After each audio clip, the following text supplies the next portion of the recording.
Hello, good afternoon. Well, hopefully we'll get away with a dry race in Silverstone. Having said that, there are a few showers dotted around. One or two of these might drift across the track, but we're crossing our fingers we'll get away with sunny spells and a high of 19 or 66 in Fahrenheit. The action now with live coverage of the British Grand Prix, live from Silverstone. Murray Walker's feeling emotional, and Michael Schumacher is thinking of that key number, 51.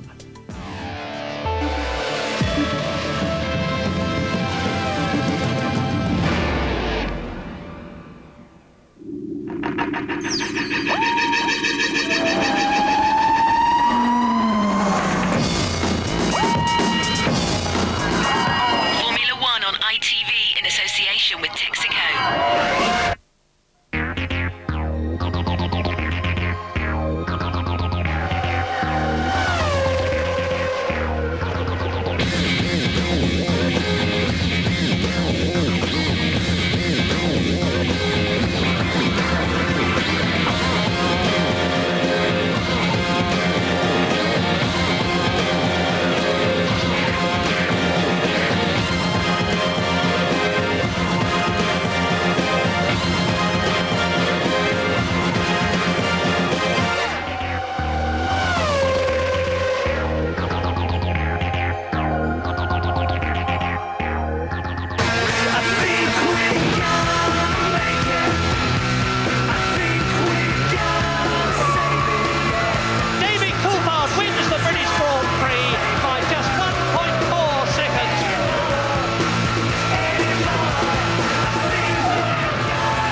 It's an emotional day for Murray. The Grand Prix is always the high spot of the British motor racing year. This is taking things a bit far, though.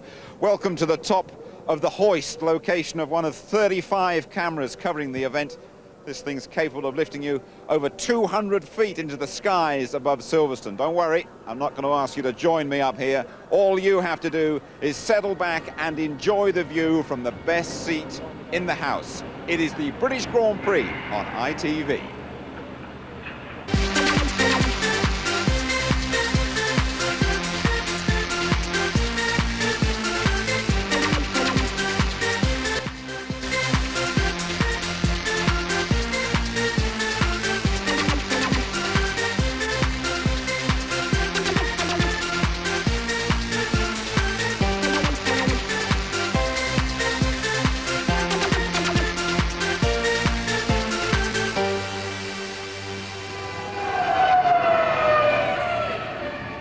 Crowds flocking into Silverstone on race day, just under an hour to go to the start of the British Grand Prix. It's a sellout, over 90,000 inside. Everybody wondering what the weather is going to do. You pays your money, you take your choice at the moment. There's a fair bit of blue around, some very dark, heavy stuff hanging over Silverstone at this moment.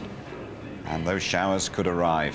Who knows? A sellout, though, Silverstone, to see if Michael Schumacher can emulate Alain Prost's all-time record, 51 victories. David Coulthard, he's gone quickest in this morning's warm-up, 31 points behind. He remains the prime challenger. Barrichello's Ferrari is going better than Ralf Schumacher's Williams, and Montoya making the top 10 in his first British Grand Prix. Quite glad to be back at ground level in the ITV studio. Here we are, the Royal Automobile Club trophy for the winner of the Grand Prix. And just looking down, the name etched there, 99 Coulthard, 2000 Coulthard. Tony Jardine and Mark Blundell with me. You think Coulthard might win here, but you don't fancy him for that world title very much, do you? Unfortunately, I think it's just slipping away from him. I think Schumacher and Ferrari are way too strong at the moment. I know Teacher's got his other views on it, but I'm just being a realist. I just unfortunately think it's going to slip away, but I want DC to win today. I just go on the twists in the sport, and last year Schumacher lost 3 on the trot engine, then 2 crashes, and he needs that sort of thing to get back in. But a racing driver and a team never say die, they never give up. They're always in there, and that's what they've got to do. But DC does need to win today. So 70 points still available for the winners of the last 7 races. If we look back to qualifying, we were all a bit upset that it took over 20 minutes for the cars to go out. But Mark, when Mika Häkkinen went out, he moved pretty well for a guy allegedly retiring. Well, I mean, retiring. He's not retiring, this guy. Look at him go. I mean, impressive performance. McLaren are back up the front end of the grid where they belong. Race pace is going to be ideal for them today. I think it's going to really suit their car. And the McLaren's going really well. All eyes are on David Coulthard. He starts from the second row, Tony. Hasn't won since Austria, but the car is feeling better and better. I think they're much more settled now after the Newey situation. Bridgestone have brought some new tyres here. The car is much stronger in race trim, so he's looking forward to the event. He's not worried that he's on the second row. Michael Schumacher, just one win here in 9 races. His first Silverstone pole, though, this year. Yeah, first pole for Michael at Silverstone, and an impressive pole as well. He really did put on a sterling performance. I mean, the lap time he did was incredible. I mean, I was absolutely gobsmacked when that turned the clock. And he is going to be the man today for me. I think he's going to be very difficult to beat. Schumacher, Ferrari will go on and win the championship. That's my deal. OK, 1:20.4, that pole time for Michael Schumacher. Tony, just take us through the grid. Well, as you said, I mean, it is his first pole here at Silverstone, the 8th pole of the year for him. But Hakkinen was pleased to be near the front and nearly get that pole position. Very comfortable with the car. Coulthard in good shape for the race, we hope. And Trulli and his Jordan teammate Heinz-Harald Frentzen, 4th and 5th. The local team very pleased with that performance. Barrichello in 6th, suffered with traffic. Raikkonen ahead of his teammate Heidfeld, and Montoya ahead of Ralf Schumacher, both not getting the best out of their cars. Michelin tyres not working that well here for them. Panis is ahead of his teammate Villeneuve, didn't get the best out of their car, the BAR Honda either. De La Rosa, new aero package on the Jaguar, he said it's working. Alesi says they're working well on their Prost car. Irvine happy to be closer to the Williams, he said they're our yardstick because they're also on Michelin tyres. Then Verstappen, but not that pleased with his performance, but happy to out-qualify his teammate Giancarlo Fisichella, 18th and 19th. Bernaldi there, the Brazilian. Alonso and Marquez failed to qualify outside the 107% rule, so just 21 starters. That half an hour was very interesting. I think looking at our team, how they did it perfectly. We were able to run all the 4 tyres. Nobody didn't panic, everybody was relaxed. We did what we planned, and it was really fabulous, really good job, you know. Shame we didn't get the pole position, but next time. It was only half an hour. We tried to get in 4 runs.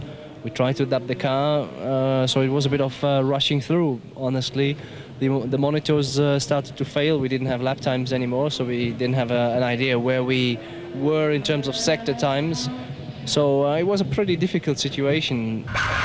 Our race performance is stronger, so we will be a lot closer, but it's such an advantage, I think, to have the track position, and it really depends on what happens on how Michael's tyres work and his stints to see whether we can gain the advantage at the pit stop. Unlikely to overtake him just in a straight battle on the track unless he has a big problem. That was David Coulthard talking after qualifying. Here he is live doing his stretches as well. Over to you, Martin.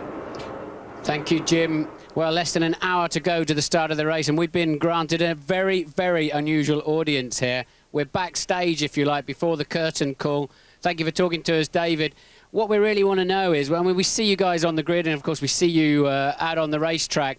What goes on in the build-up? I mean, I've seen you signing autographs and just busy. Looks like you're too busy to me.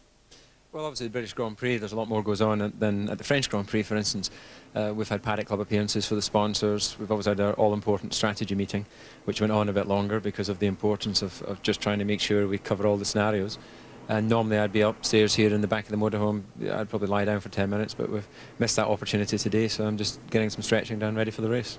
So would you manage to ever literally fall asleep? Can you do that? Are you able to do that with such an important race so close? Yeah, I think, you sort of 10-minute catnap, then normally before qualifying I do that, normally before the race as well. Your mind's obviously active, thinking about the start, thinking about setup, things like that, but you do doze off for a few moments, and I think it's good just to recharge the batteries. Now, are you sitting and thinking, right, I wonder what Schumacher's doing today with strategy? Will Mika help me out if I need him to in the championship? Do you bother your mind with that? Yeah, of course you do. Ultimately you have to do the best job with the information you have with your own car and work the strategy that you believe to be the best given the tyre wear and the fuel effect. But you do want to try and have a basic understanding of what Michael might do. Obviously I know what pit stop Mika's going to go for, planned, and we know what strategy we're going to run as a team in terms of trying to give the team the best chance of fighting for the championship. So what do you think your chances are of making it hat-trick today? I think they're not too bad. The car was quick in the warm-up. As we've seen all year, Ferrari have had an advantage in qualifying that we haven't quite been so strong in that area. In the race, it comes down to track position. Ferrari hold that at the moment, but we've got pit stops to try and see whether we can gain the position. All right, well, we don't want to hold you up any more from your stretching. Thanks for talking to us at a crucial time of the afternoon. Back to you, Jim. Well done indeed, Martin. And Martin's grid walk, of course, coming up in half an hour's time. A real privileged bit of access, that, with David Coulthard. I mean, certain drivers like Jacques Villeneuve, they won't talk to you for a couple of hours before the race, I don't think. Does that surprise you, David, doing that with less than an hour to go? Well, I think he's just relaxed at the moment, but you know, give it another 20 minutes, 25 minutes or so, then he's going to start to get the butterflies. And believe me, you do get butterflies. All Grand Prix drivers, no matter whether they're new or the experienced guys, they get nervous before a Grand Prix. What were you like? Did you bite a few heads off in the closing moments before a race? Yes, he did. I could be a little bit. You normally do. Yeah, you know, it gets to you. I mean, but all the excitement, all the pressure. But when you get on that grid, everything calms down and you slow the whole thing down in your mind. Off you go. OK, thanks very much. There's a lot to come before the start of the British Grand Prix. Some great Murray moments and Murray memories. We'll have a word with Ross Kemp, working in that Jordan pit this afternoon. A couple of surprise guests are going to be popping in to see us as well. But now let's focus on Michael Schumacher. What an astonishing season he's been having. 3 times world champion, massive odds on, despite Tony Jardine for his 4th crown on pole again this afternoon. Half a dozen wins this season, 3 second places, 50 Grand Prix victories. Schumacher's Ferrari looming in the mirrors of record holder Alain Prost. James Allen reports. Some drivers race for their place in the history books. Others go from season to season just trying to beat the best. Michael Schumacher has never had an eye for history, but this weekend offers him a date with destiny as he seeks to take a record which Prost has held for 14 years. The Frenchman is philosophical about it. If you can judge, obviously he's one of the best.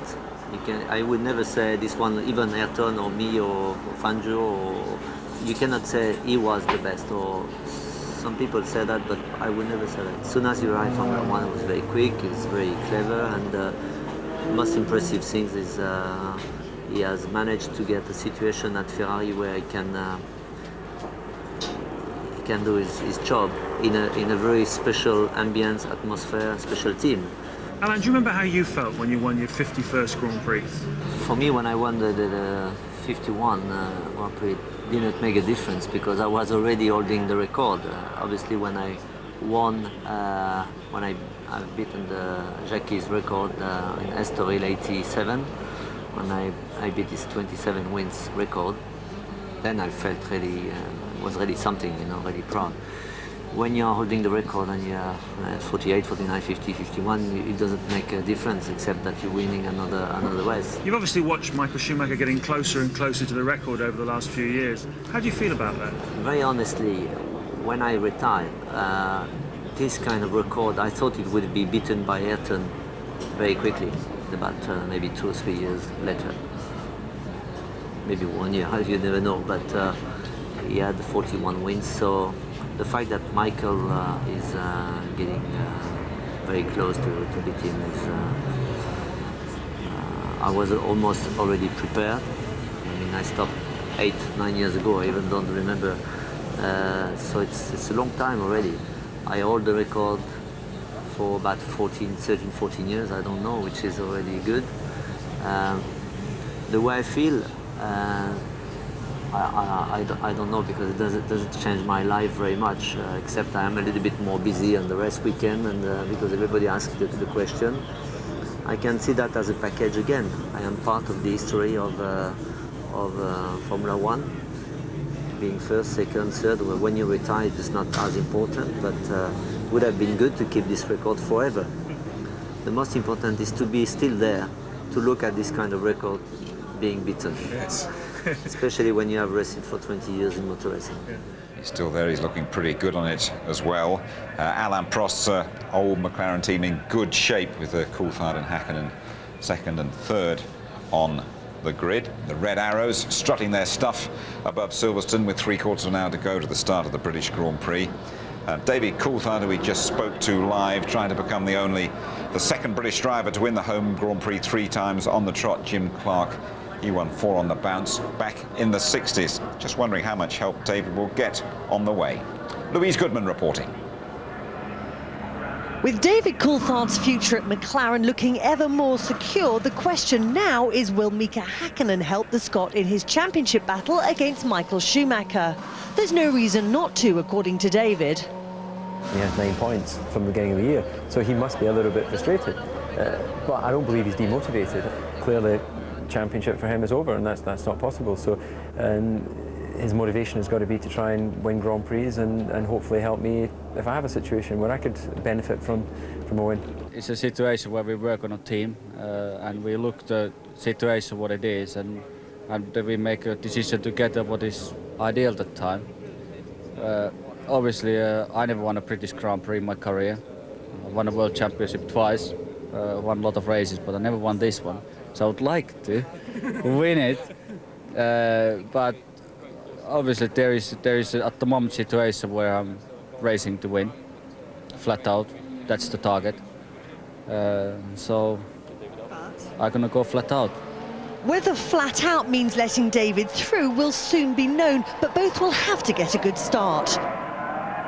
Coulthard will certainly be the crowd favourite. They're even mentioning his name on Coronation Street these days. Jack, what happened? He didn't look. He just stepped out in front of me. I did, Luke. You driving around like David claimed Coulthard. But despite the accolades, David sometimes feels less than adored.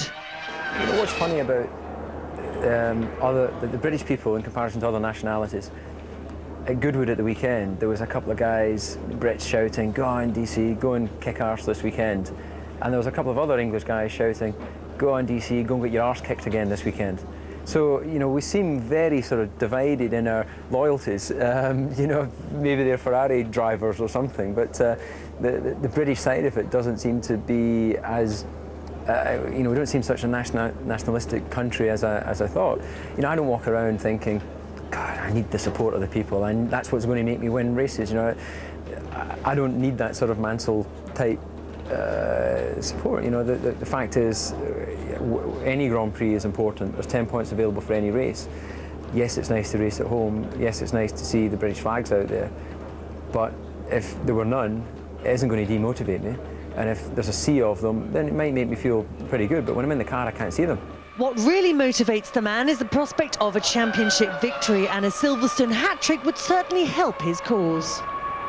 Listening to the McLaren team boss Ron Dennis the other day, he said he's only issued team orders 3 times in the last 15 years. Would you expect him to make it 4? Well, I would expect key people to make strategic decisions, especially as BMW Williams are further back down, and they won't get in the way, we don't think. And therefore, Häkkinen should remember when Coulthard helped him in 97 and 98. He's only got 9 points, you know, and David's up there with 47, still 31 behind. It's now time for team orders. I hope Ron is going to talk down the airwaves and say, Mika, move over, son. OK, well, he's had a little mention on the street, David, but he seems a bit ambivalent about the support he might get from the home crowd. How important is that? I mean, you've driven here in front of a British home crowd. How much does it lift you?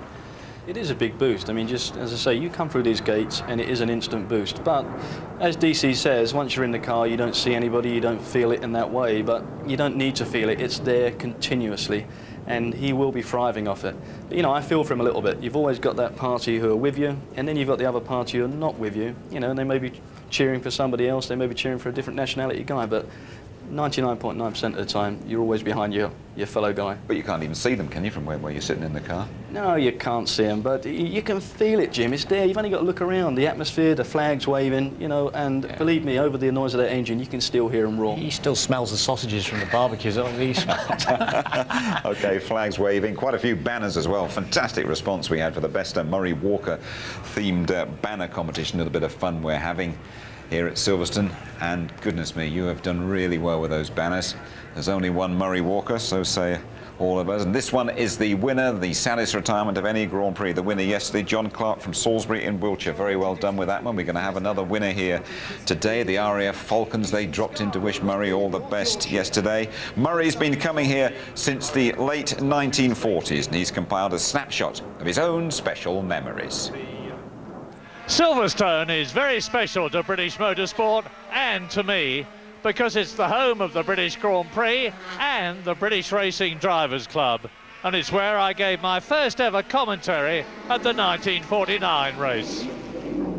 There have been some fabulous events here, including the first ever Formula One race in 1950, where the awesome Alfa Romeos ruled the roost and the Italian driver Giuseppe Farina won. But the next year, they were beaten by Ferrari. 1960 saw an incredible comeback by Graham Hill, who started last in his BRM, but fought his way up to leader Jack Brabham and passed him, only to spin out with just 6 laps to go. But typically, Graham stayed to applaud his friend to victory. In the 1960s, the British Grand Prix was dominated by the great Jim Clark, who won 5 times in 6 years. In 1965, in a sick Lotus, he beat Graham Hill's BRM by a mere 3 seconds. Jim Clark, one of the greatest of all time. 1969 saw a spine-tinkling battle for virtually the whole race between Jackie Stewart's Matra and Jochen Rindt's Lotus, which Jackie won when Rindt retired. There have been some great British wins at Silverstone, especially John Watson's for McLaren in 1981, which had the crowd on its feet. And the British Grand Prix has been won by a British car with a British driver. For me, though, the greatest ever victory at Silverstone was Nigel Mansell's for Williams Honda in 1987. After a 20-second stop, he battled with his hated teammate Nelson Piquet, took the lead at Stowe Corner with a sensational passing move and won. Mansell has won the British Grand Prix.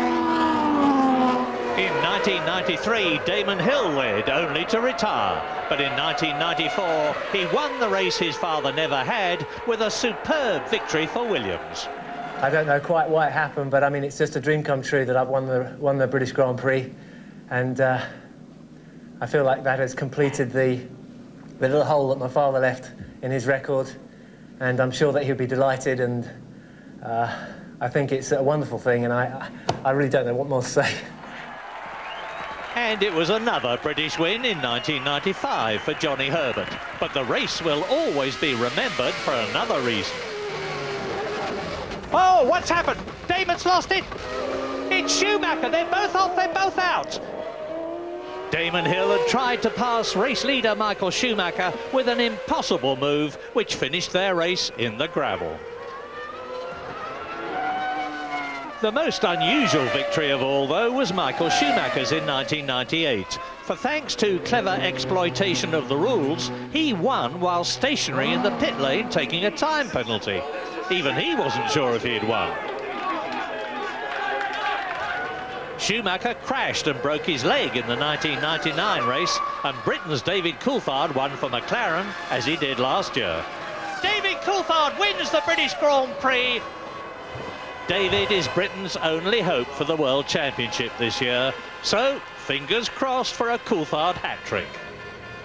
Thanks, Murray. More Murray memories coming up. This fella might have something to say about David Coulthard hat-trick. He's on pole.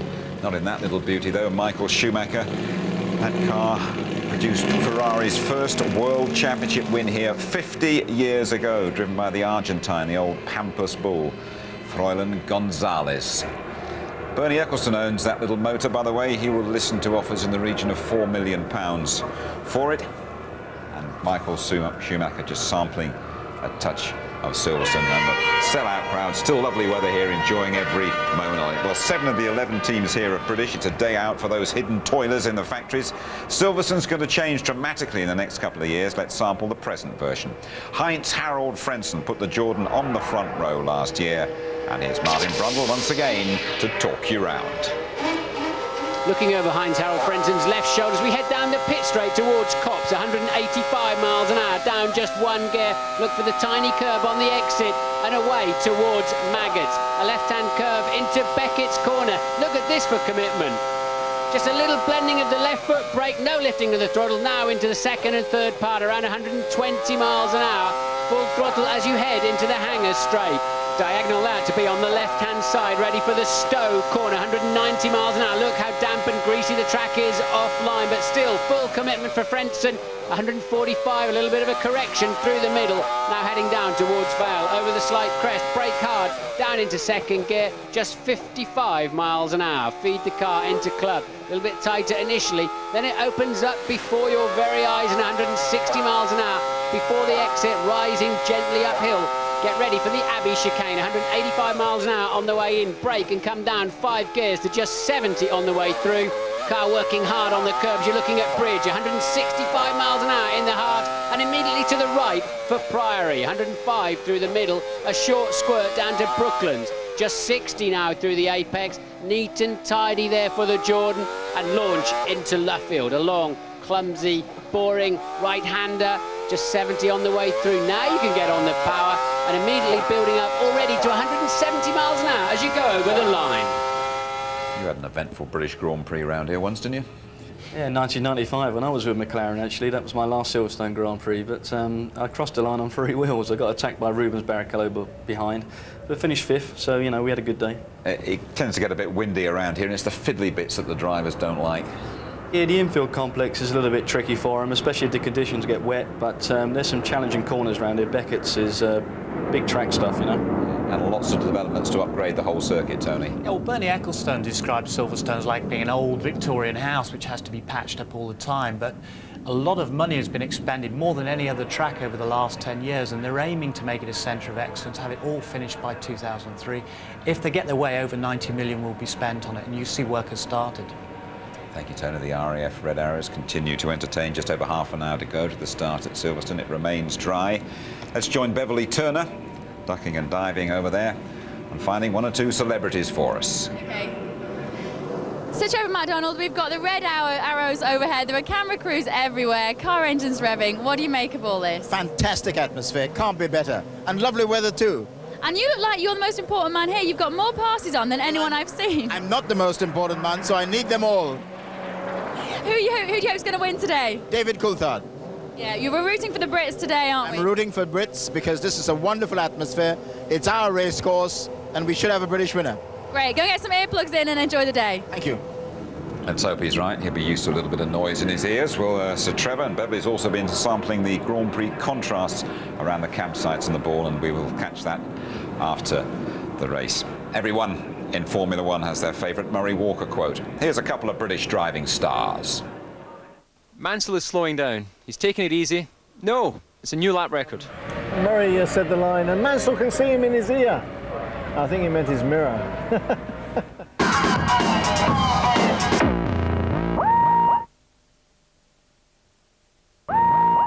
And this will be Williams' first win since last time a Williams won. I hear Ferrari are not going to develop the car anymore this year. How do you know that, Murray? Because I was there when I said it.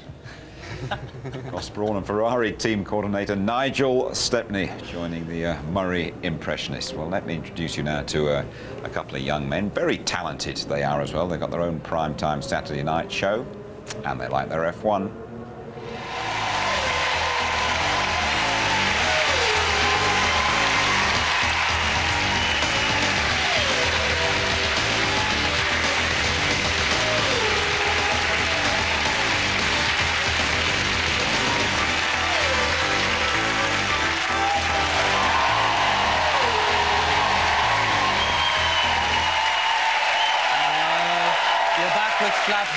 I'm Grim Rosenthal, and next to me in the commentary box today I've got Murray Baby Walker. And hello, Grim! Can you join us here on the starting grid? And this is unbelievable! What is, Murray, the atmosphere? No, my trousers are far too tight! I'm not happy, Dec. Do him! I mean, I'm deep down, I'm a sensitive sort of human being. Have I gone really red? Oh dear. I mean, you've stretched it pretty far there. I mean, what I'm really, really upset about, genuinely, deeply upset, is that you got my hairstyle wrong. Well, I said this to them, but they wouldn't listen to me. I said, Jim's got much better hair than that. You designed the costume, what are you talking about? And it was your idea, apparently. I don't blame it on me. I absolutely second that. Oh, it was great fun. But the actual school to win here this afternoon? It looks like that, but you know, I've got my fingers crossed for David Coulthard as well. Hopefully he's going to do very well. You've been studying the form book a bit, Ant, haven't you? Well, you know, we've been talking out in the paddock there, and we've been saying if it stays sunny, Coulthard's very good, but if it turns wet, then Schumacher's always good in the wet. Is he now? He is indeed. Thanks for that. Well, we're just about done here. I know you've got a new series coming up next year. I'll just say one thing to you. Sort that makeup out, will you? All right? Oh, well, you took it in good spirits. Cheers, Jim. Grim Rosenthal, what a diabolical liberty that is. It's not preschool Macca, it's the real man. Michael, with 25 minutes to go, out on track. Back to Beverly Turner. She has moved from the newsroom to the acting world. Robson Green, great to see you. We're here in the mayhem of the pits. What do you make of all this? Well, it's great. I'm just looking forward to the race. I hope it's going to be really exciting. I do hope it rains, so it makes it exciting for us. And I hope Coulthard wins, because I think it'll keep the championship alive for everybody. Are you an F1 fan? Yeah, since I was about 4. Unfortunately, as a family, we couldn't afford much of a car. We had an Hillman Imp for 9 years. But yeah, it's big scale electrics to me, this. Fancy going one of these, do you? I also actually had a chance 2 years ago to go in the 2-seater McLaren, but I was working, and David Litterman, my boss, wouldn't let me off. Who's here today and watching from the sidelines. So have a great day, enjoy yourself, and get shouting for Coulthard. Thanks very much. See you. Well, no one closer than Silverstone than the Jordan team base, right across the road from the main entrance, and they need a mid-season boost. It could happen today as well if their qualifying performance is anything to go by. Jarno Trulli and Heinz-Harald Frentzen were mixing it with the big boys yesterday. They turned in the team's best qualifying performance of the season at Jordan's home Grand Prix. It's a very special place for us. As I say, our factory is less than 100 yards from the store here, and gives everyone that little moral boost, because God knows we needed it this year. It's been a little bit disappointing. But while Eddie was enjoying the moment, his drivers were obviously determined not to get carried away. We haven't developed the car very much, but for sure we need to work very hard, because we can see our car is pretty competitive, especially in a qualifying condition. We just have to work very hard for the race. It's no secret that we are eating the tires, especially the rear tires, more than the teams like McLaren and Ferrari. We seem to be very strong in qualifying and closer to them than we are in the race. We lose relatively time to them in the race, and that's where we have to look for. So is there a chance that you will be going backwards rather than forwards then? Well, I don't think a lot more backwards, but certainly it will be difficult to overtake a McLaren and a Ferrari in the race. And I think we have a great chance here to finish on in the points, or maybe as well on the podium, yeah. Talk more about Jordan in a moment. There is James Allen poised to deliver on race strategy. James. Well, Jim, some races it's clear as mud exactly what you want to do on race strategy, and I think it's going to be one of those this afternoon. It's a one stop or two stop, and a lot of it has to do with tyre wear. These things right here, let's take a look at them. This is the new Bridgestone tyre. McLaren and Ferrari are using it, and it's been wearing pretty well over the weekend, but one stop wears those tyres down quite quickly. You can see here the McLaren team getting ready. I think that Ferrari are going to go off on two stops today. The big risk of two stops is that if you re-emerge into traffic after one of your stops, you could be in big trouble. One stop is the other alternative. We might see the Jordans do that, possibly one of the two McLarens as well. Michael Schumacher at the front then on a two. Other front runners doing one stop. A real mixture this afternoon. Could be really thrilling, but what we might see is, for the first time, McLaren acting tactically, whereby Häkkinen helps Coulthard. Could be really exciting. Thank you, James. Sir Jackie Stewart, congratulations on that, by the way. He's here. Mika Häkkinen. He's never won round this place, and he starts on the front row. Tony Giardi, let's have a little word about the Jordans, who went so well. Their best session of the year, I think it was in qualifying, but they've had a very disappointing season so far. Well, each of the drivers, they've had a 4th place each, and they've had 5th places. And on the back of Jarno's 5th place in France, I think they've had quite a boost. Those drivers work very well together. But one of the key things is there's a lot of momentum at the factory. There's a lot going on, especially investment. Eddie's been criticised in the past for not putting enough money into the team. He's building this whole new factory, great infrastructure. The team are now making headway. started here in a lock-up garage, didn't he? He did. I mean, I worked with him in Formula 3000 days, and Marky remembers in Formula 3 with him arguing and shouting and having team managers by the throat up against garage walls, and me asking him for checks and things. No, the guy was £3 million in debt. He's now something like £60 million to the good. I think he's eased into the black, it's fair to say. Let's talk about David Coulthard. He's gone quickest in warm-up this morning. I mean, how relevant is that warm-up session, half hour on race day? It is relevant. I mean, this is a situation where you go out on full tanks, you go with tyres that you've run, you check them out, make sure they're in balance. But, you know, he's quickest, yeah, that's good. But Schumacher, Ferrari, they sandbag, and sometimes it shows up in the race. And he will want it to stay dry, and it looks as though we just might avoid the rain at the moment. We might avoid the rain, but I think I'm with Robson Green. I think I'd like a little shower just to liven things up in the mid-race. OK, then it's not long to go now before Murray Walker's last race commentary here at Silverstone. And above all, Murray has been a great entertainer. He's given fantastic value over the years. Hello, I'm Murray Walker.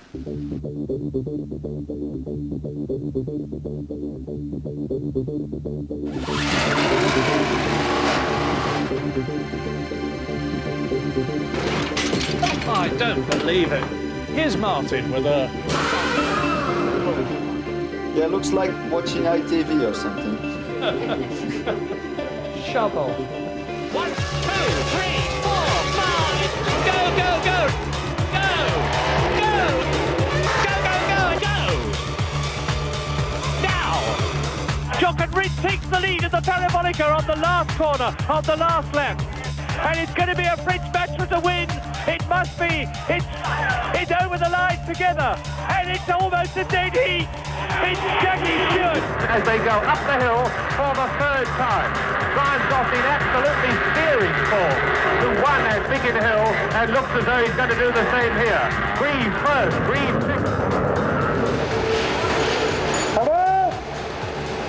Here in the middle of France for round 8 of the World Championship. We're at Magny-Cours in the middle of France, you know, just in the centre there. Nigel, nice to see you. And look at that! Out that, and colossally, that's Mansell. Mansell finishes, and he's world champion. Damon Hill, world champion. What about that? It's just so fantastic. I can't tell you, Murray. I was driving along and I could hear you in my head. And Damon Hill exits the chicane and wins the Japanese Grand Prix. And I've got to stop because I've got a lump in my throat. OK, Martin, but do you want the job or not? Because, you know, we can't go on like this forever. It's a pretty serious matter. Wow, that's one of the Jordans. And miracle of miracles.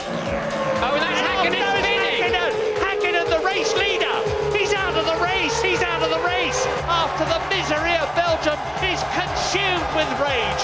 And the Tifosi are consumed with delight.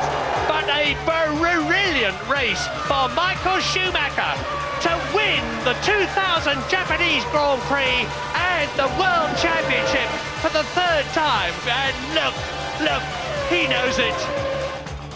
Oh, God!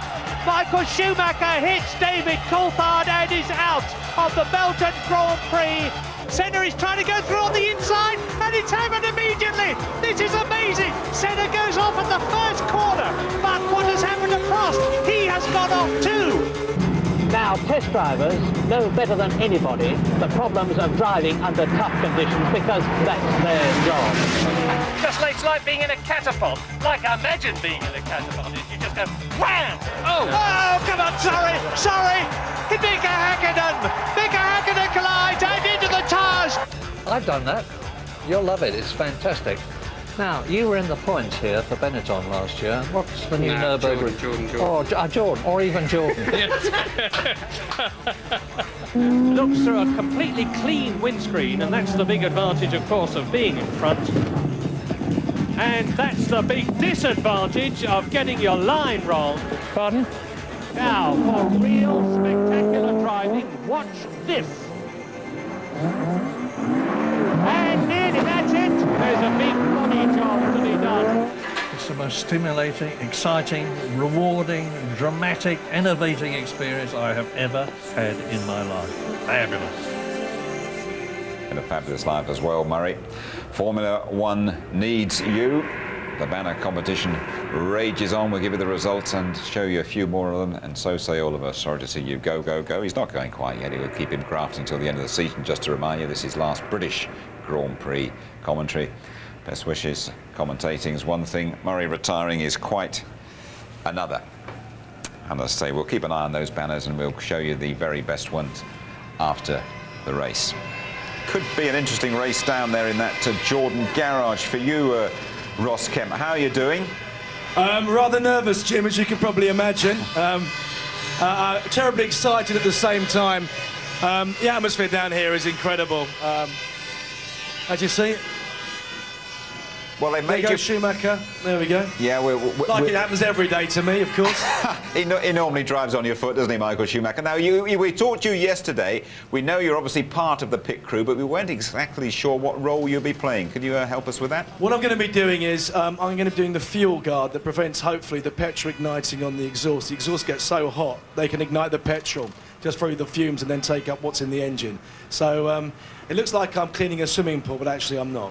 And we'll see the full thing in a couple of weeks' time at Hockenheim. But do you expect your old ticker to be racing a bit when the Jordans, Frenson and Trulli come your way for those stops? Well, very kindly, they've put a heart monitor on me, so we'll be recording how much my heart rate goes up. But at the moment, I think I'm running a marathon at the moment. I'm near 100 already, and I'm standing still. And this is the big day, just to remind you, you've had a few sort of harsh lights in your face over the years, but no going back now. No. I live and die by it. Eddie's threatened to shoot me if I mess up, but so I'm definitely not going to try and mess up anyway. Hey, listen, you have a very good day, and we look forward to seeing the complete story in a couple of weeks' time. Thanks very much, Jim, and thanks everyone at ITV. Thank you. Cheers, Ross. Thanks for joining us. There we are, just under a quarter of an hour to go, and the British Grand Prix will be underway. Just peeping around outside our commentary box. There's more blue in the sky now. And just get the feeling we might have a dry race, although a little bit of rain always does spark things up.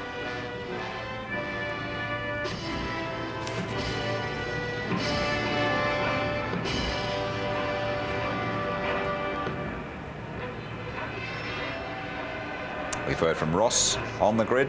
Let's hear from Martin Brundle. Hello, everybody. Welcome to the grid at Silverstone. Right, what do you want to know? Let's find out if we can understand why the Jordans are going so well today. Eddie Jordan being congratulated already by the wife of Ron Dennis, the boss of McLaren. But, yeah, it was indeed Eddie. And this is all terribly nice, isn't it? We just happen to be live to a few million people at the moment. There's no chance of a quick chat, is there? Yeah, OK. Can we just butt in, Lisa? Do you mind? Ed, we're sort of quite interested to know, other than you organising a few trips, why are your cars so fast this weekend? Because, Martin, maybe you're not driving them anymore, I suppose. Thank you, mate. Thank you very much. Yeah, you've been saving that for a long time. No, I think really we had the potential has been there, but Eggball and his aerodynamic people have been doing some little bits and pieces, and we saw a bit of an upward trend in France. It's carried on to here. We had a good test. We had a good test in the wet here on Friday, and then, of course, yesterday in the qualifying it was quite good. Fingers crossed. Let's hope we have both cars finished. That'll be what I want. All right, Trulli was quick this morning. Can he cut the mustard today? Honestly, I think he can. And we were surprised, I have to tell you. And we won't talk about fuel because it'll be very obvious, very evident at an early part of the race as to what we were doing. So fingers crossed, I think Jarno was right on the case. All right, mate, and don't forget, I have always got the last word on you, so I'll get you back for that. See you later. Let's head off. John Todt. John, your chances today with Ferrari? Well, it will be tough, as usual, but we will try hard. So the McLarens look very fast in the warm-up this morning. Well, they're always very fast, not only this morning, so we will try to be faster. I don't think your man will be too intimidated with two McLarens just around him, though. Well, he is used to, but, I mean, we are not, I would not say in a comfortable position, but at least we have some advantage in the championship, so we don't need to win at any cost. OK, that's an interesting one. Don't need to win at any cost. So does that mean Michael is going to be calm today? makes you wonder who all these people are on the grid, isn't it? I've often said that. And let's do a Marty's random person, because I don't know if this guy speaks English. Do you speak English? Yes, just a little bit. I'm French. You're French, okay. We're just doing a random person, because I've always wondered who all the people are on the grid. Who are you? Who are you with? I'm Cédric Voisard, and I'm working for Le Figaro, the daily newspaper in France. So you're a journalist? You're a journalist? Yes. Who do you think's going to win? Sorry? Who do you think's going to win? Maybe Mika. That could be great for him.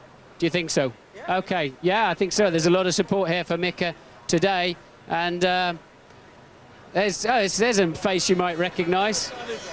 Damon Hill, of course, Paul Stewart. Damon, sorry to interrupt, it's a bit rude of me, but quick word for a few million of our mates here. Well, I've always wondered what people did on the grid during race, and I thought, so I'll have a look and do it myself, and I don't know why I'm here, but it's very exciting. Well, who have you met? I mean, have you met any famous people? Well, I met you, and there's Paul here. No, it's too, you know, it's just mad. I mean, there's people trying to race here, and all these things, famous people turning up. We just had a quick word with one of them. It's just amazing, but can't you afford a pair of scissors or something? What's this new hairdo? Is that for the Conrad band or something? It's not actually, it's attached to the hat. I'll take it off, it's not there anymore. Right, I see. It's a wig, is it? Good to see you. We'll have one more wander down the front. So the McLarens then have got it all to do. They're very, very fast in the warm-up. Michael Schumacher under pressure here on pole position. He hasn't got the Williams between him and his contenders, and he hasn't got his teammate anywhere near to help him out. It's going to be a very exciting and very close race. Back to you in the studio. Cheers, Martin. Thank you very much indeed. David Coulthard needing that home win. He's got to finish in front of Michael Schumacher, really, to preserve lingering hopes of a world title. How about Schumacher? Is he going to equal Alain Prost's record with victory number 51? What about Mika Häkkinen? The man from Le Figaro says he's going to win. Can he win in Britain at last? The yellow Jordans, Trulli, Frentzen, both looking tasty. What about Williams? Are they hiding something? Irvine and Button seek Silverstone inspiration. Stand by then for Murray Walker and the British Grand Prix. Ralf Schumacher has been upstaged by the teenager Jenson Button, who is 20. And that's Jenson Button in the top 10 in 11th position.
ganze Woche.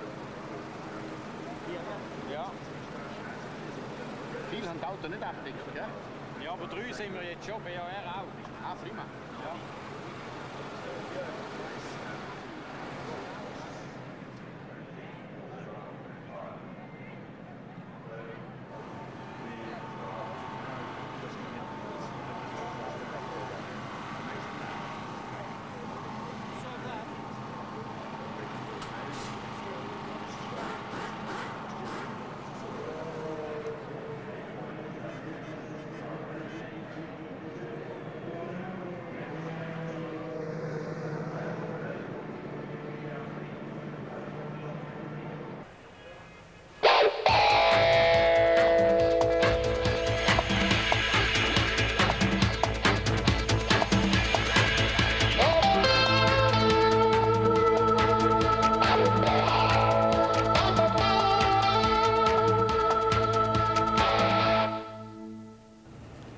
It's Silverstone, it's mid-July, the right place and the right time for the British Grand Prix. James Allen and Louise Goodman will give you all the news from the pits in the commentary box. It's Martin Brundle and F1's top talker, Murray Walker.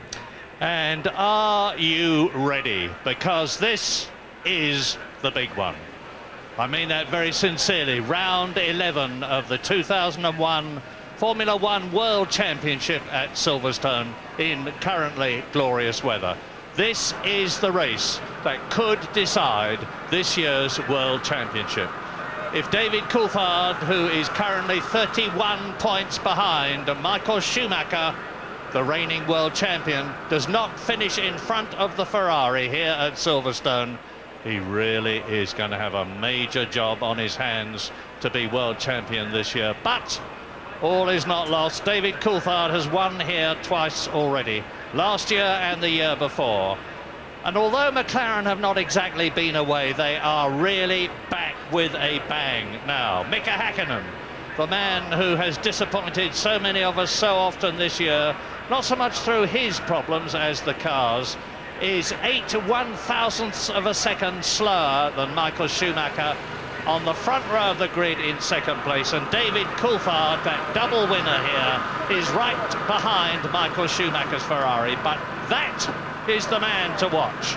Janos Trulli in a rejuvenated Jordan Honda, the man who has deserved to win Grand Prix after Grand Prix, but has never actually made it onto the podium, could very much be there this year.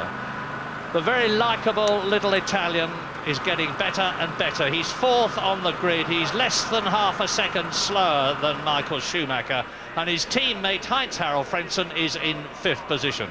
What about the Williams, I hear you asking, and that powerful BMW engine and the Michelin tyres? Not going so well here. Montoya, who I have been tipping for a win today, is 8th on the grid, and his teammate Ralf Schumacher is in 10th position just behind him.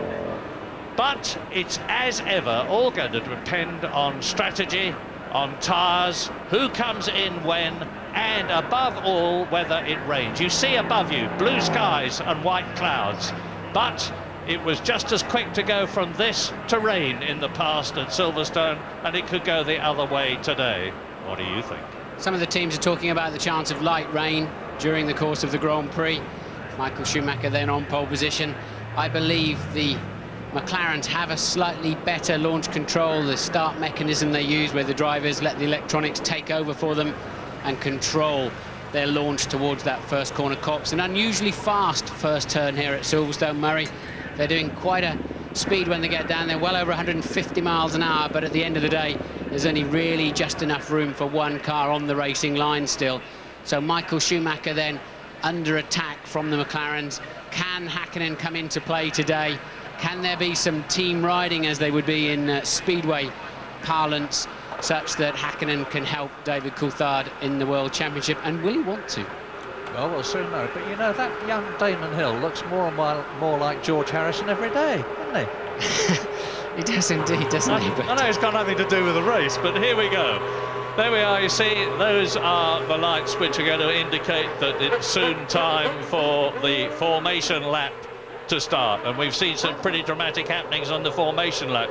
In 1994, for instance, Michael Schumacher, who's currently in pole position, was second on the grid to Damon Hill. He passed Damon on the formation lap. They had another one, he did it again, and they said, that's enough. Black flag, during the race this was. And Michael Schumacher stayed out. He was in the Benetton. He came in, he took a penalty. A very, very exciting situation. Coulthard deciding today to speak to absolutely nobody on the grid. He's not, as we saw when we were cut live to him, he's not really had that much of a chance to have a full preparation leading into this, a crucial Grand Prix for his championship chances and the future. So Coulthard then really needing to focus deeply. He could well do without two cars in front of him this afternoon, but boy, does his car look good this morning, Murray, in the warm-up. Super. Track temperature 28 degrees. The formation lap starts. Martin, you've taken us round already, but do it again. It's a fantastic experience. A nice high shot then for us to appreciate the high-speed nature of this Silverstone circuit, and that is Beckett's corner. Looks very smooth and easy, doesn't it, from this range? But certainly this corner, just talking to Gerhard Berger on the line from BMW, representing the Williams team, of course, associated with Williams, saying we can't get through there. It's high speed, and there's a direction change and a second direction change through that area. And they're losing 3/4 of a second before they arrive on their way down to Stowe. And something then around 150, 160 miles an hour they'll be doing at race speed. And there's quite a little crest there into Val. You can't see the corner, you have to brake just over the top of it. And Club, where you're always scrabbling around to try to get each and every one of your 800 horsepower transmitted, of course, just through the rear wheels down into the Silverstone tarmac and gently uphill to Abbey Chicane then, about 70 miles an hour on the way through here. And Schumacher bunching the pack up then. He does not want to get on the line and wait 40, 45 seconds before they finally finish lining up in places 21 and 22. A sprint there, trying to get some temperature into those rear tyres, and he'll jump on the brake pedal. You sometimes see him actually locking his front wheels on this lap, trying to generate some brake temperature, keep the front tyre temperatures and pressures where they need to be. He knows he's got to have a car that is working from metre 1 of lap 1, because those McLarens are gunning for him this afternoon. Luffield, a long, long right-hand corner.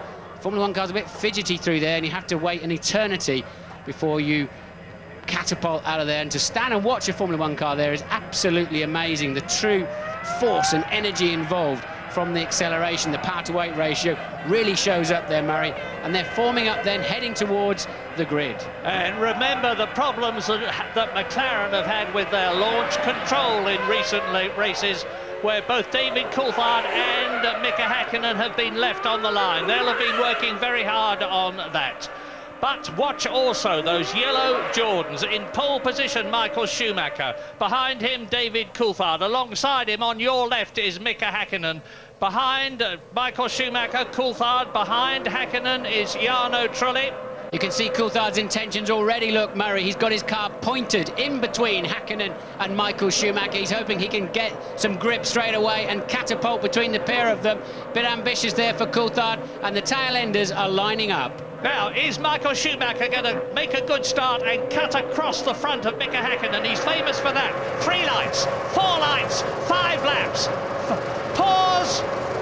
Go, go, go. And Schumacher gets away well. Trulli is up alongside and sprinting into the first corner. It's Schumacher leading, and Jarno Trulli is still 4th. Then off goes the VAR. And Trulli hit Coulthard. Trulli hit Coulthard into the first corner. Did he go off? I can see a Jordan in the gravel trap.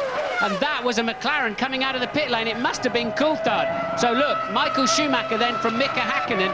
And where did Coulthard go? Did he fully connect with the Jordan? I think he did. Well, it's a Williams up in 3rd place, and out goes Jarno Trulli from the look of it. And you can see they're jostling for position at Stowe Corner, but it's a Williams up into 3rd position, and it looks like Juan Pablo Montoya it is, ahead of Barrichello in the Ferrari, who is 4th, and Ralf Schumacher is 5th, and out goes the VAR. Panis is out then, so Trulli and Panis out, and I think Coulthard had a spin.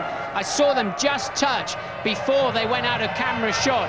And Coulthard and Trulli getting together in turn 1. What a shame for this race. What a shame for Coulthard's World Championship chances. Indeed it is, but Mika's on the boil. Look at him right behind Michael Schumacher, and Montoya in that very powerful Williams BMW in 3rd position. He's doing much better than he could have expected to. He's gained 5 places already, and we're still on the first lap. Coming towards the end of it, Schumacher leads, Häkkinen 2nd, Montoya going very wide in 3rd place, Barrichello, Ralf Schumacher, and Raikkonen is 6th.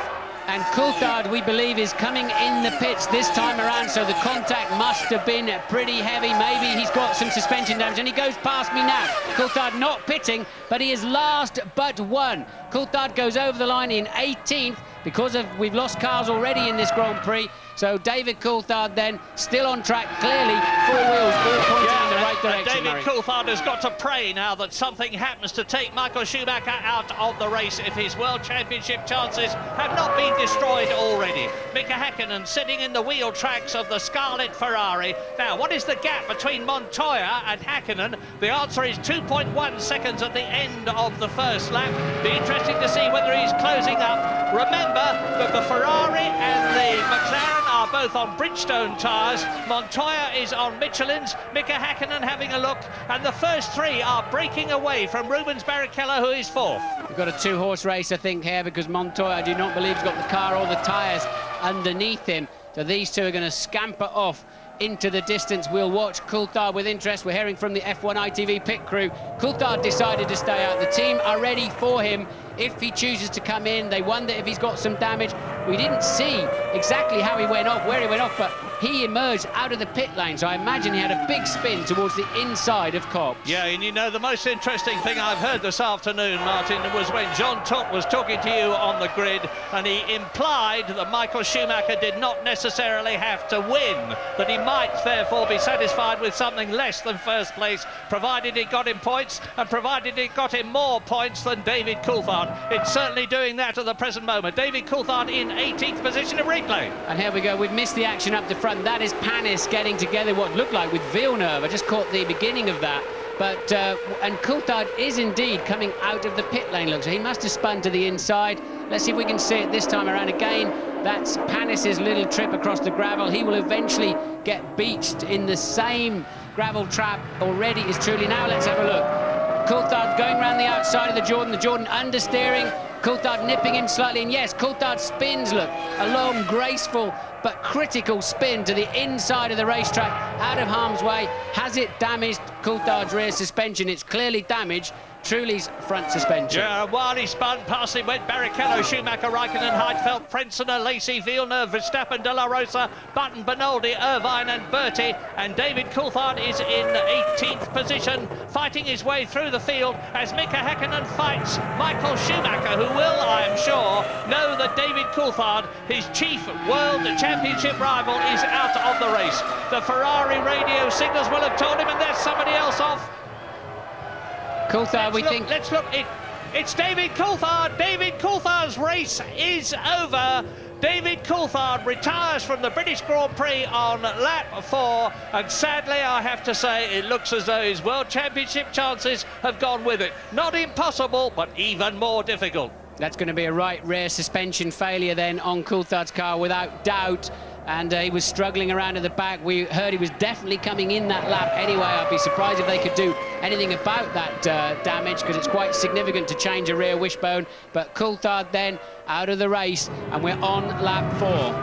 Oh, what bitter goal for David Coulthard. This is race 11. He's finished in the points in every race except one this year, and that was the Canadian Grand Prix when his engine let him down. And here we're watching Coulthard now. Oh yes, he's out of shape long before the corner look. So what would happen is one of the links on the rear suspension would break, and it starts turning the car from the rear, almost as if your steering wheel's connected to the rear wheels instead of the front. And Coulthard then couldn't make it back to the pits. And McLaren have yet to have both drivers finish in a race this year, with Michael Schumacher now on lap 4 out of 60 in this British Grand Prix at Silverstone. Mika Häkkinen dogging his wheel tracks, but what a gap there is between them. It's 3.2 seconds now between Mika Häkkinen, who is in second place, and Juan Pablo Montoya, as Häkkinen goes for it. Häkkinen takes the lead on lap 5. Brilliant bit of driving.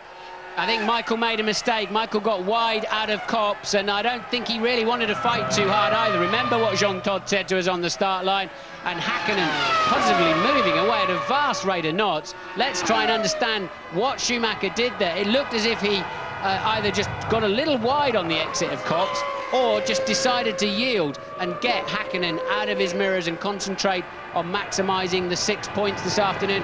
Michael Schumacher will already know, rest assured, that David Coulthard is out of this race. Yeah, Michael, very much the thinking man's Formula One Grand Prix driver. He sized up the situation. He knows he doesn't have to win. He can get a minimum of 6 points more from David Coulthard if he stays where he is. But I wouldn't have expected him to drop that far behind so quickly, Murray, to be perfectly honest. In the back of my mind all the time, I'm saying to myself, has he got a problem? What matters as we watch this replay of Mika Häkkinen diving past the Ferrari, which, as Martin says, Michael Schumacher does not fight at all to stop it going through. The important thing now is to watch Montoya, who was 3.8 seconds behind on the previous lap, and see whether he starts catching Schumacher, in which case we will know that he has got a problem.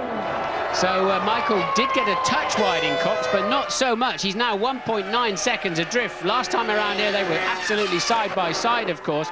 Michael already beginning to fall back towards Montoya. So what is going on inside the cockpit of that Ferrari? But the crowd are on their feet as Mika Häkkinen came around to lead the Grand Prix, Murray. That's unusual considering the sea of red caps outside our window. Yeah, we want to see Mika Häkkinen back. Third place. He's only had one podium this year in Canada and a couple of sixth places to give him those 9 World Championship points that he's got. But what's going on behind?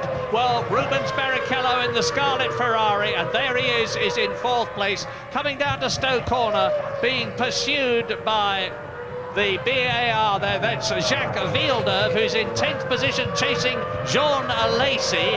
And behind Villeneuve in the BAR, it's Pedro de la Rosa in the Jaguar, ahead of his teammate Eddie Irvine, who is in 15th place. We're on lap 6 out of 60, 1/10 distance. Olivier Panis and Jarno Trulli both out of the race, as is sadly David Coulthard. So here is Alesi, Villeneuve turning into the left-hander at Abbey, now right, up towards Bridge, the most spectacular corner on the course. They take that at 160 miles an hour into the comparatively slow complex at Priory and Brooklands, 55 miles on the apex there.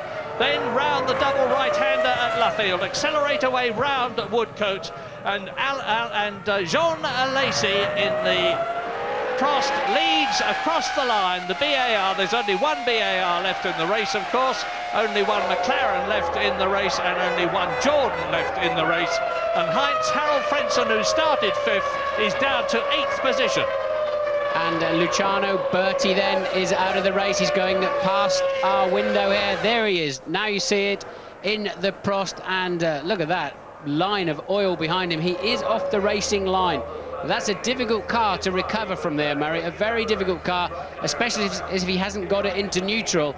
There is a couple of gates along the pit wall, and they can get that car through. They'll have to operate under waved yellows. Jarno Trulli then, his race lasted just 1 corner. He is back in the pits already, and last time around Häkkinen's lead was already up to 3.6 seconds, and on this particular lap he's another 1.5 seconds already faster than second place man Michael Schumacher. You're watching Fisichella, who's running 18th and last at the moment, and that is why he's running 18th and last. He's just recovering from the gravel trap. That's a replay from Cox. And Jenson Button is in an excellent for the Benetton this year, 13th place. Replay of Fisichella going off. Jenson Button is actually doing well in this race. He's tucked up behind Pedro de la Rosa's Jaguar. He's ahead of Bernaldi's Arrows. He's in 13th place, and he's ahead of Eddie Irvine in the Jaguar.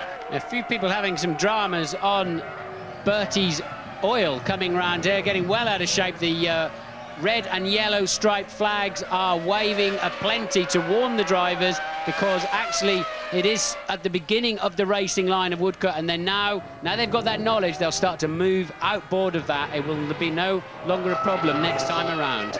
Well, I've said watch Montoya. Montoya is definitely there's the red and yellow oil flag telling the drivers to watch out, because there is oil from Bertie's engine, and Montoya has closed the gap between himself and Michael Schumacher, who's in second position, to under 3 seconds, some 2.7 seconds, and what's important is that he is gaining. I suspect that Schumacher has got some sort of a problem, as Luciano Berti walks in at the end of the race. 4 retirements now, Panis, Trulli, Coulthard and Berti, as we look down at the sole McLaren of Mika Häkkinen. Remember, Mika has had appalling luck this year in Spain. He was coming home in the last lap to win the race when his clutch exploded, and out he went. I think Michael's got a problem, Murray. He's now lapping 2 and a bit seconds a lap slower than Mika Häkkinen. I don't think he'd be wanting to let himself anywhere near Montoya. He knows full well Montoya will have a stab at him at the first opportunity with a big overtaking move. So Michael then way off the pace of this morning's warm-up, some 3 seconds per lap. However much fuel he's got on board, he should not be going that slowly. No, and he's less than 2 seconds behind Montoya. Louise Goodman. I'm standing here with a very disappointed David Coulthard. David, rear suspension it looked like to us, was that right? Yeah, no, I obviously got damaged with the contact with Jarno in the first corner. I was on the radio explaining that I had a big problem, and the team said, let's look at the data. And so, but I knew it was only a matter of time, really, and then obviously let go coming through bridge and caught me out going into the Priory corner. Tell us about that first corner incident. What exactly happened? Well, I'm sure it's a classic case of two drivers, two different opinions, but Jarno made a better start. He was on my inside, but the nature of Copse is a very open corner, and I felt that given that I was ahead, I could still maintain my position on the exit and be in the right line for Beckett's. And when I tried to turn for the corner, he's maintained the position and hit my rear corner as I've turned in. So I'm sure he'll see it a different way. He'll say that I probably turned in on him, but he's not in the championship battle. You know, I know he's got to work hard for his position, but you've got to give up at some point because 2 into 1 doesn't go. I had the lead, so I believe he should have been the one who backed off. Where do we stand with the championship now? I mean, that was your worst-case scenario, wasn't it? Yeah, no, but Mika's leading, which is good. Michael, you never know, could have reliability problems, and we could be all square again after this race. Bad luck. Yes, that's true, but what a battle we're looking at now. Rubens Barrichello in the Ferrari in 4th position has got Ralf Schumacher's Williams tucked up behind him. He's followed by Raikkonen, he's followed by Heidfeld, he's followed by Heinz-Harald Frentzen. So there is the Ferrari, and for whatever reason, Rubens Barrichello in the Ferrari is disappointing again. He's not had a great weekend, has he? But Sir Frank Williams are going to be very excited about how his cars are going. It'll be a pleasant surprise from him, and here's the start. So look, truly getting away very well. Barrichello used to having a bad start. Now what happens into the first corner? Michael, look, front left, gets away well. Hakkinen tucks in behind, side by side, Trulli and Coulthard. Appeared to be enough room. They both went for it. Bit of a racing incident, I think I'd have to call that one. Be difficult to really apportion blame. There's another angle. Coulthard was definitely ahead. Trulli with nowhere to go, didn't want to yield. You can't blame him, really. So I think David could have left him a bit more space. Jarno could have been a little bit more careful. Difficult to really say any more than 50-50. Trouble is, if you give way, you're a wimp, and if you don't give way, you're too hard. Yeah, but you've got to make sure you keep your wheels intact. And there is the lead gap you're seeing for yourself in real terms. And Mika Hakkinen 11.6 seconds ahead last time over the start-finish line. So Michael Schumacher on an absolute Sunday afternoon cruise here for whatever reason. Would love to know why.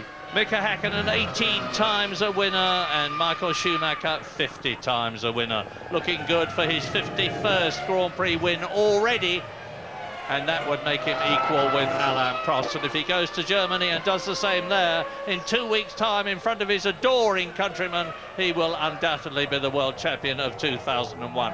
Ross Brawn watching as ever. That is Ralf Schumacher, who's in 5th position with Kimi Raikkonen in the Sauber behind him. And then behind Kimi Raikkonen, that is Nick Heidfeld, and Heinz-Harald Frentzen in the yellow Jordan has slipped from 5th to 8th. 4 Ferrari engine cars in the top 7 then, Murray, with the 2 Saubers, of course, using last year's Ferrari engine. Not too shabby, is it? Of course, it won the World Championship for Michael Schumacher, and it's certainly doing a great job in the back of that Sauber this year. Yeah, Constructors champions in 2000, in 1999, Constructors champions in 2000. Ferrari are now working, they've said this themselves, they're working to dominate Formula One with Michael Schumacher, probably not with Rubens Barrichello, who we expect probably to be replaced.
of 60 at Silverstone, and already it looks safe to say that the incredible Michael Schumacher, very much the dominant driver of his time, is strolling away to another Grand Prix victory unless something happens in the fuel stop, unless something happens to the car. He's 17 seconds behind Mika Häkkinen. Yeah, he's strolling away, but not from anybody, Murray. Montoya is keeping within a second of him. Häkkinen is 17 seconds out front, and Louise Goodman is in the pits with Jarno Trulli. I am indeed, Martin. Jarno, we've heard David's side of the story. What's yours?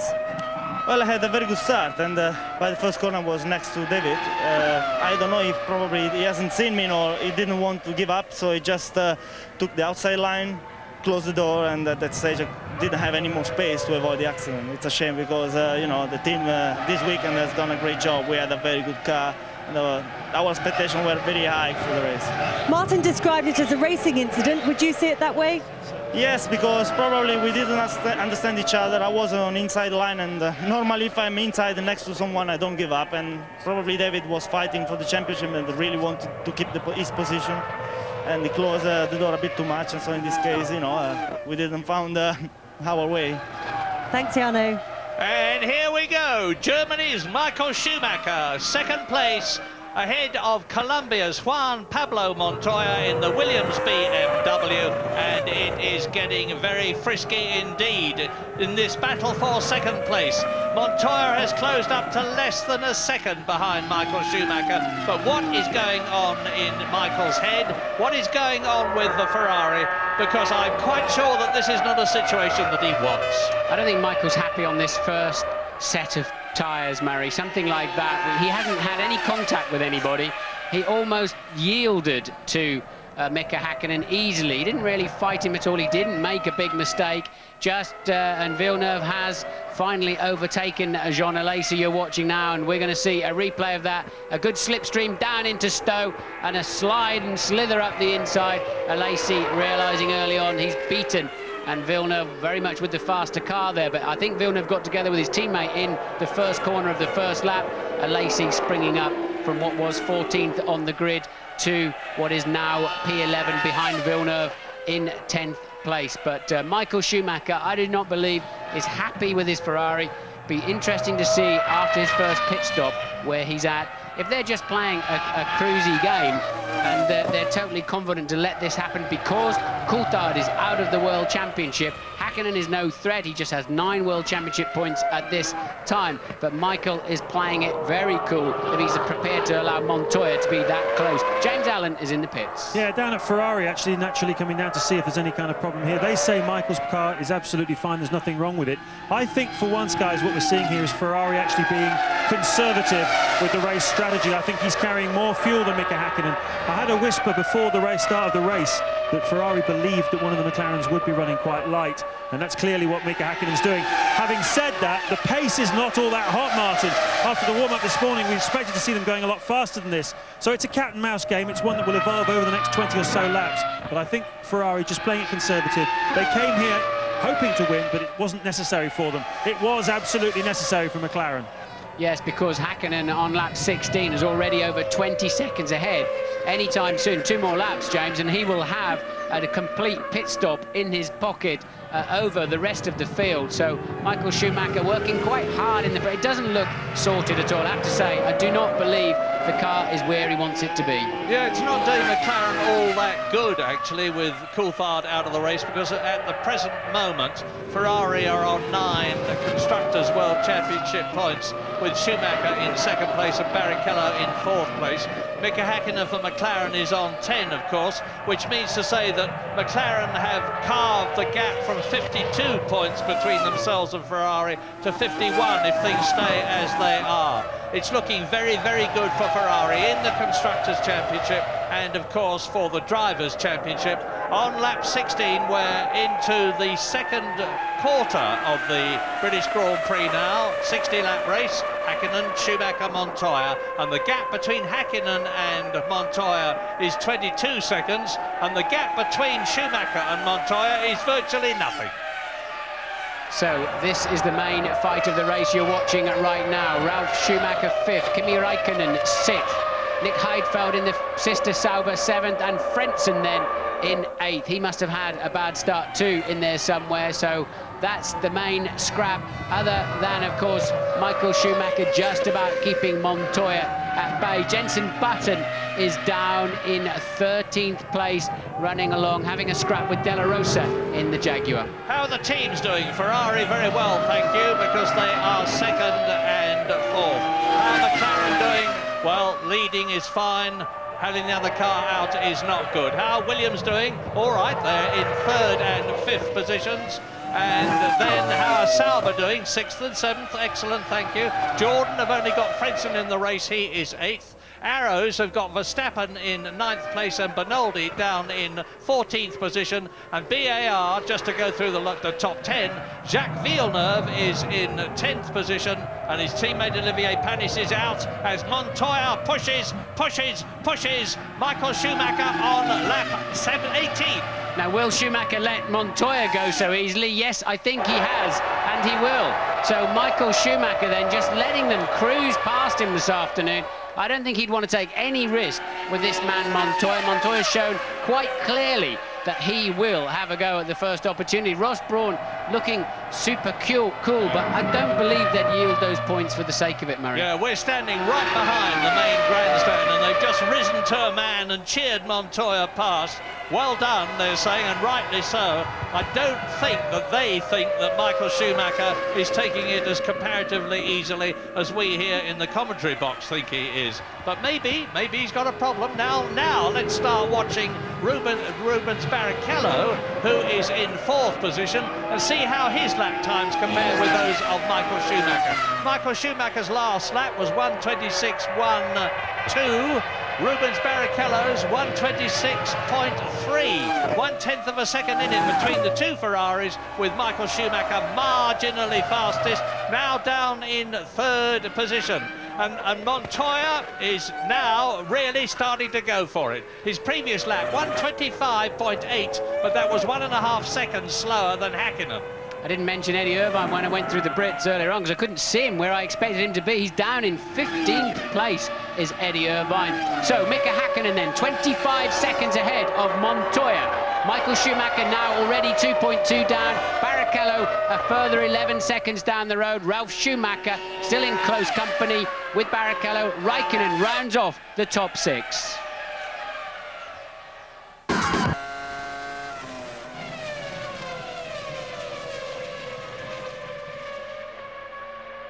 His retirement, the unofficial reports from the team are that there was contact between him and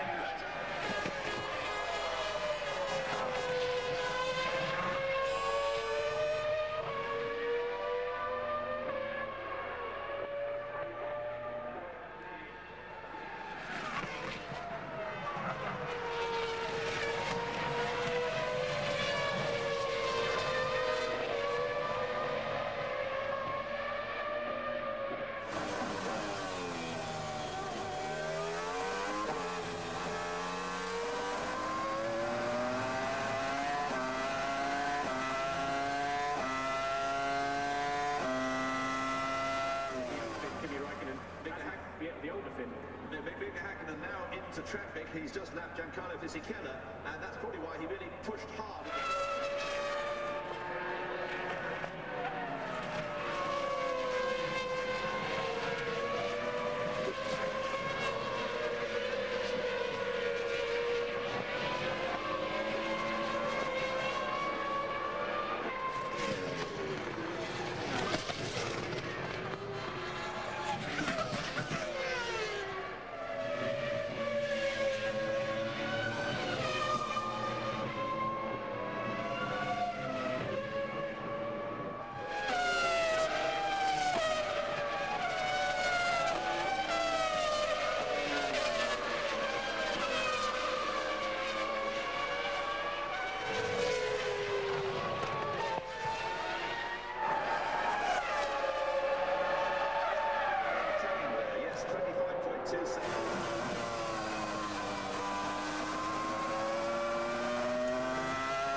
Lap 21, 1/3 distance at Silverstone, and Mika Häkkinen there is sliding his way through the field.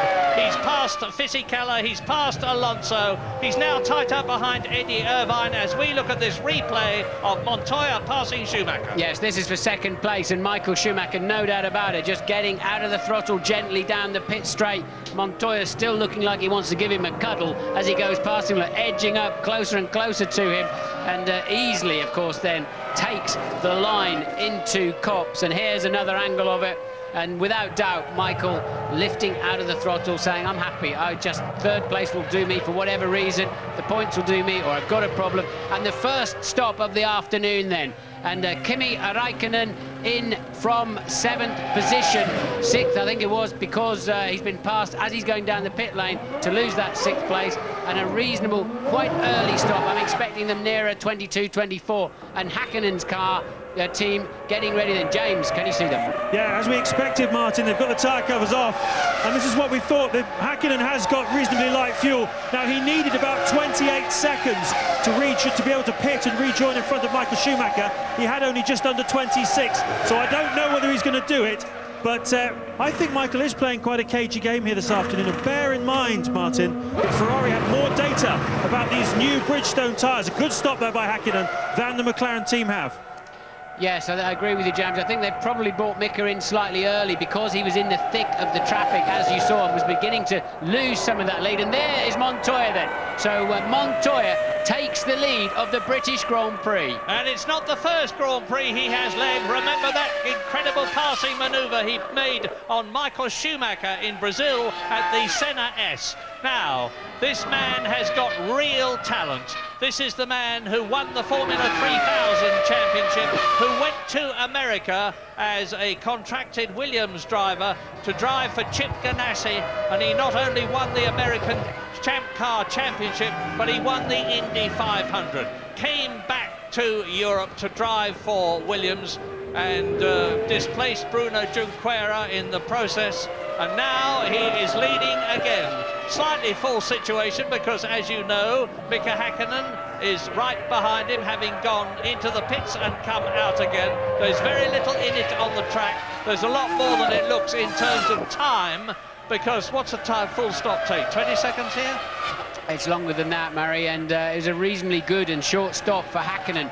Montoya, we know the two Williams cars are on the harder of the Michelin tyres. Have they elected to go for a one-stopper this afternoon because they really didn't have the pace to go and win this race, as they have in the most recent Grand Prix through this summer? They've not really had a tip-top pace through the weekend. Can they try and do it on strategy?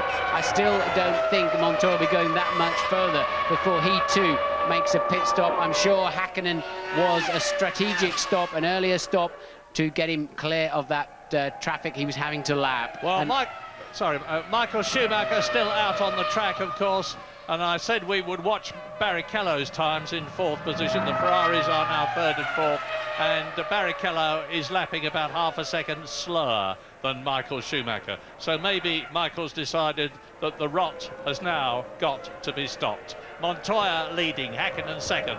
Michael Schumacher on lap 23 out of 60 in 3rd position, ahead of Rubens Barrichello.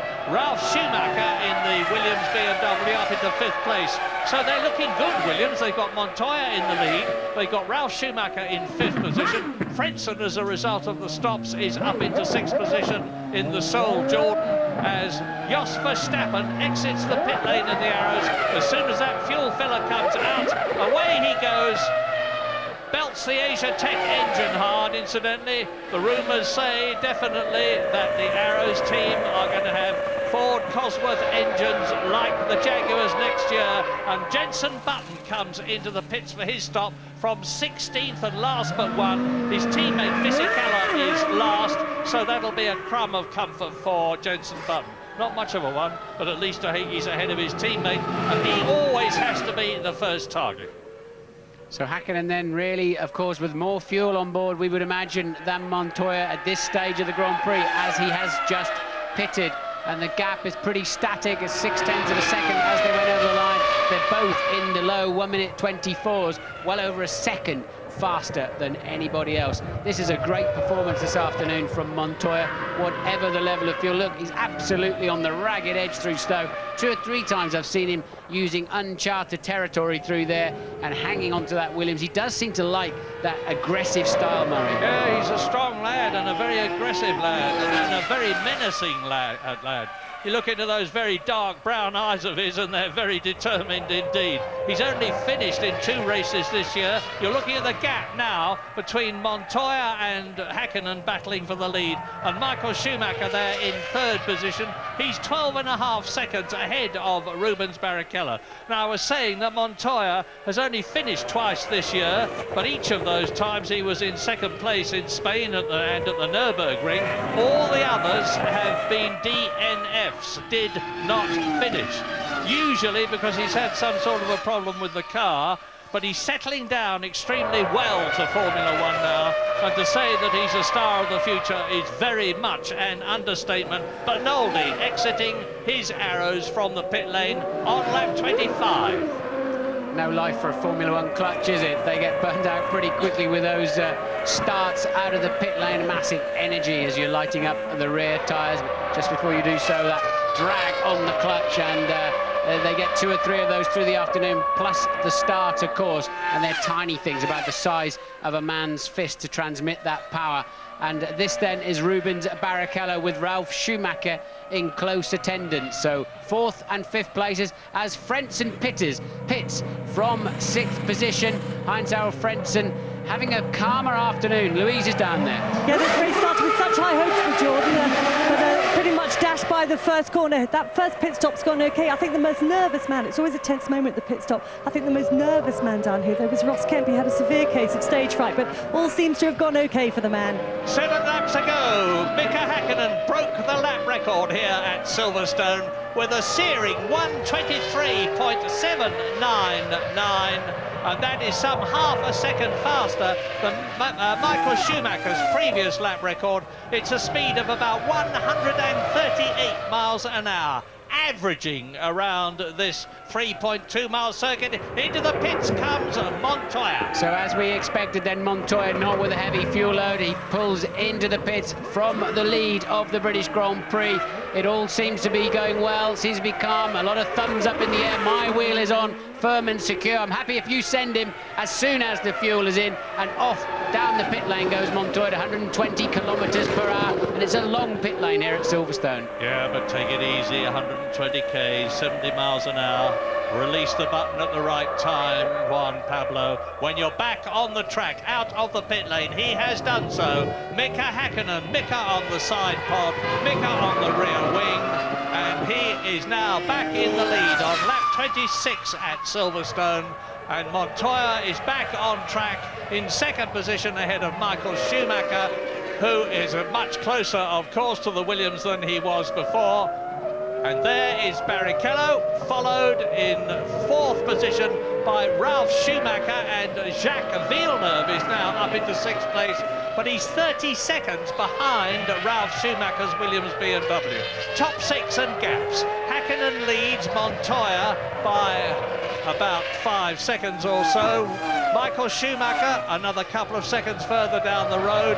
Mika Häkkinen has just broken the lap record again as I talk to you. Rubens Barrichello is 14 seconds behind his teammate. Ralf Schumacher is right with Rubens Barrichello, and Jacques Villeneuve in 6th position is 30 seconds behind Ralf Schumacher. More news from James Allen. It's all shaking out in a very interesting way, isn't it, Murray? It's, as I was saying on the grid beforehand, it's wonderful when you get a mixture of different strategies, and that's what we've got here this afternoon. When will the Ferraris make their stop? As I say, they've been quite conservative this afternoon, and one of the reasons for that they were able to base it on is because on Friday, this brand new Bridgestone tyre, no one had run it before, and they put Rubens Barrichello out for the whole of Friday on one set of tyres to build up the maximum amount of data that they had, and that seems to have worked for them very nicely. I can tell you that after the stop that Montoya made, his next stop will be on lap 44. So the pivotal thing then is, when will Häkkinen stop about 4 laps earlier, and when will Michael Schumacher stop? Thanks for that, James. You're looking at Jacques Villeneuve in 6th position, being pursued by the 2 Sauber Ferrari engined cars of Kimi Räikkönen, the super Finn, ahead of his German teammate Nick Heidfeld, and they are in 7th and 8th places. Frentzen is down to 9th position as a result of his pit stop. Jean Alesi is up into the top 10. 4 retirements in order of retiring. Panis Trulli, David Coulthard and Luciano Berti, and with the greatest of respect to the other 3, the most important of those from the race point of view is of course David Coulthard, who started this race in 2nd position in the World Championship, and he's still there, but it's getting more and more and more difficult for him. Montoya then slipping back down to 5th position before, since that pit stop rather, so Montoya back to 5th. Ahead of him though, Schumacher, Ralph and Barrichello, Schumacher, Michael have yet to stop, so it's still looking good for Montoya this afternoon, and this man Villeneuve has not stopped yet. That is why he's up into the top 6, and that is why both Saubers are chasing him.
Doesn't time fly when you're enjoying yourself, because we're now on lap 30 out of 60 at Silverstone. Half distance as you watch Rubens Barrichello pursued by Ralf Schumacher in 4th position, and Montoya, his teammate, who is 5th after his pit stop. Yeah, bad news for Montoya here, really. He didn't need this at all. He's clearly on a 2-stopper, like Häkkinen up front, but it's also clear now that Ferrari, as James predicted, are on 1-stoppers, and so is his teammate Ralf. And he is now tucked up behind Ralf and Rubens and the back markers, just when he needs a bit of clear air to make that strategy of his work. So Montoya then a little bit wrong-footed by where he rejoined the racetrack after his stop. And although Ralf Schumacher and Montoya get on all right in a sort of rather calm and distant way, Ralf Schumacher is not going to want at all to move over and let his teammate through, even if he's told to. Well, he'll have to. I mean, if the team radio him, I mean, it's really compromising Montoya's position now vis-a-vis Michael Schumacher, who's obviously way out of this picture at this time because Michael hasn't stopped yet. And really, Williams should be releasing Montoya. But Ralf, as you said, is not going to be keen on that. He wants to race Barrichello anyway, and he wants to keep Montoya as behind him, try and spoil his afternoon. What are the Michelin runners doing? Well, they are in 4th position with Ralf Schumacher. They're in 5th position with Montoya. And the next one is Pedro de la Rosa, who is in 11th place, 1 position ahead of his teammate Eddie Irvine. 17 cars left in the race out of the 21 who started. Tarso Marquez did not qualify and was not allowed to start, even though an appeal was made to the stewards. They said they didn't see any just reason why he should be allowed to take part in the race. Now there in the McLaren, behind the 2 Ferraris of Eddie Irvine and Pedro de la Rosa, is race leader Mika Hakkinen. He's up to the 12th position, the 2 Jaguars in front of him. Yeah, the green, very, very green Jaguars are lying astern there in 11th and 12th place, just about to be pounced on by the McLaren, and one of them decides, Eddie Irvine decides that's not what he fancies, so he's gone in for his first and probably only stop of the afternoon.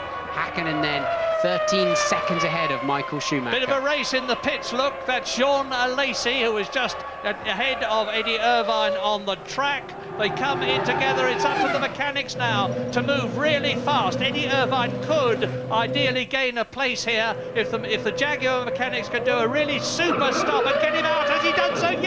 Yes, Eddie Irvine gets out ahead of Jean Alesi, and although others will have passed him, when they come in for their pit stops, it will mean that Eddie Irvine has improved his track position against the Prost, which led him when they came in. We're on lap 32 now, and Mika Hakkinen, as a result of the stop and Schumacher being out there, is now nearly 12 seconds ahead of the Ferrari. Ferrari in a very strong position because Rubens Barrichello, who, like Michael Schumacher, has yet to come in. There he is, behind Jean Alesi, who has rejoined. Barrichello in 3rd position, still ahead, of course, of Ralf Schumacher, and behind him Juan Pablo Montoya, who has not got past his teammate. All 3 of them are now ahead of Jean Alesi. Only 10 cars out of the 21 who started are on the same lap at the present moment. Mika Hakkinen has lapped everybody up to Pedro de la Rosa, up to Heinz-Harald Frentzen now, who is in 9th position in the Pedro de la Rosa in the Jaguar. Lap 33. Retirements then, Panis tripping over his teammate Villeneuve in the first corner in the gravel trap. Truly, we're coming together with Coulthard. Coulthard managed another 4 laps before his suspension failed because of the coming together. Truly ended up in the gravel trap and out of the race immediately. And the other retiree, Luciano Berti, whose Prost Acer launched itself right in front of the comedy box here, laying a nice trail of oil to try to catch the others out. They managed to survive that, so just 4 retirements, but Mika Hakkinen peerlessly up the front this afternoon, and this is the main scrap of the race at the moment. Barrichello 3rd, Ralf Schumacher 4th, Montoya 5th, having made a stop, and he's on a different strategy and has been held up effectively. Interesting situation between Barrichello and Ralf Schumacher in the championship as Jacques Villeneuve comes into the pit lane from 8th position. Heinz-Harald Frentzen takes that position. Interesting position, as I was saying, between Ralf Schumacher and Barrichello. They're only separated by 1 point in the Drivers' Championship when this race started. And at the present moment, Barrichello on 4 points is 1 ahead of Ralf Schumacher. Now, if Ralf Schumacher could get past him, they would be even Steven at the end of this race. And Williams are obviously fighting to retain their 3rd position in the Constructors' Championship, lap 34. And there are Barrichello and the 2 Williams.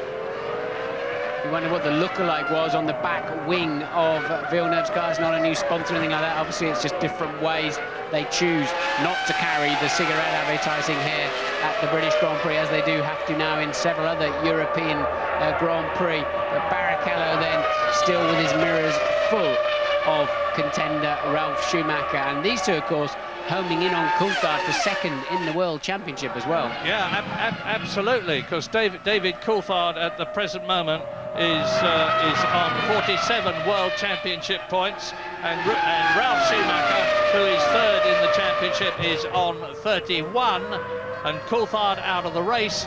So if Schumacher can get ahead of Barrichello, it's going to make a big difference to his World Championship situation, and that is going probably right down to the wire. The last race of the season in Japan and Suzuka on October the 14th. This is race 11, and the next two are at Hockenheim in Germany in 2 weeks' time, and then the wonderful city of Budapest for the Hungarian Grand Prix 2 weeks after that. You've just seen Patrick Head. You're looking now at Ross Brawn, the Ferrari technical boss, and John Todt, who had that conversation with Martin on the grid. And here, all on his very own, having yet again broken the lap record. Mika Häkkinen has just gone round in 1 minute 23.3, and the previous lap record was 1:24.4. He's taken a massive 1.1 seconds off Michael Schumacher's previous record. Well, it's just like an extended test day for Mika Häkkinen. He really has no contenders in this race. Michael, it appears, doesn't really want to be bothered with a fight today. He's thinking of the World Championship. Can you blame him, really? In many respects, it's a shame for us. I'd like to see more of a head-to-head than that, frankly. And really, nobody else out there is remotely fast enough to bother Häkkinen. So Mika really just enjoying himself, probably seeing how much faster he can go each time around. Yeah, and Michael Schumacher's got 22 points more in the Drivers' Championship here at Silverstone, which is race 11 out of 17, than he had at the equivalent time last year. Last year, the 10th race of the year, of course, was the Austrian Grand Prix, because the British Grand Prix was at the end of April, as we well know, those appalling weather conditions. And incidentally, the British Racing Drivers Club and Octagon have done a superb job here at Silverstone this year. As far as I know, certainly no weather problems as far as people coming in, and there is a massive crowd in this ideal weather conditions, thoroughly enjoying themselves. We're on lap 36 now. Häkkinen out on his own. Into the pits comes Pedro de la Rosa, and he was in 9th place, just 5 seconds ahead of Verstappen, who will have taken the position. And look down a little bit further down the pit lane, the Williams mechanics are out for this man, Ralf Schumacher, who pits for the one and only time this afternoon from what was 4th place at the time. Montoya snuck past him, of course, as he was in the slower pit lane.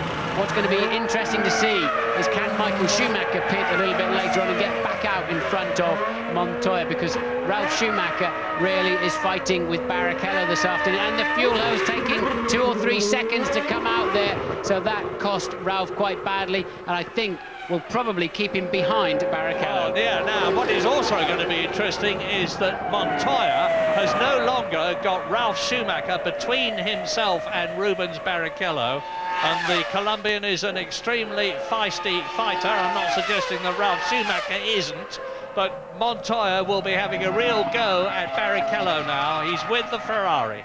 And that is Heidfeld and Frentzen, so that is for position. Ralf coming out of the pits has cost him a little bit, and I believe that'll mean that Raikkonen is in front of him then. So I think Raikkonen has cleared Ralf Schumacher in this, and Frentzen having a go up the inside of fellow countryman Nick Heidfeld, and doesn't make it stick.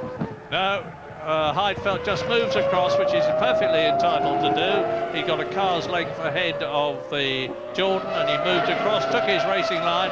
Frentzen is having another go at him. He's got a clean line on the inside as they come out of club, out to Abbey, and he dives through on the inside. That was a lovely move. It was. Can he make it stick? No, he can't. He went in too deep, and just as you were turning and looking at me, Mario, I was thinking, has he got the grip when he gets it? Because that was desperately late. And often, when you sweep across the track like that, you get a momentum going in the car that hurts you when you get there, and that's exactly what happened to Frentzen. But quite clearly, he's got a much better car under traction than Nick Heidfeld. Well, watch out Rubens Barrichello in 3rd position, because Juan Pablo Montoya, your fellow South American, Barrichello from Brazil, Montoya from Colombia is right behind you, and there he is.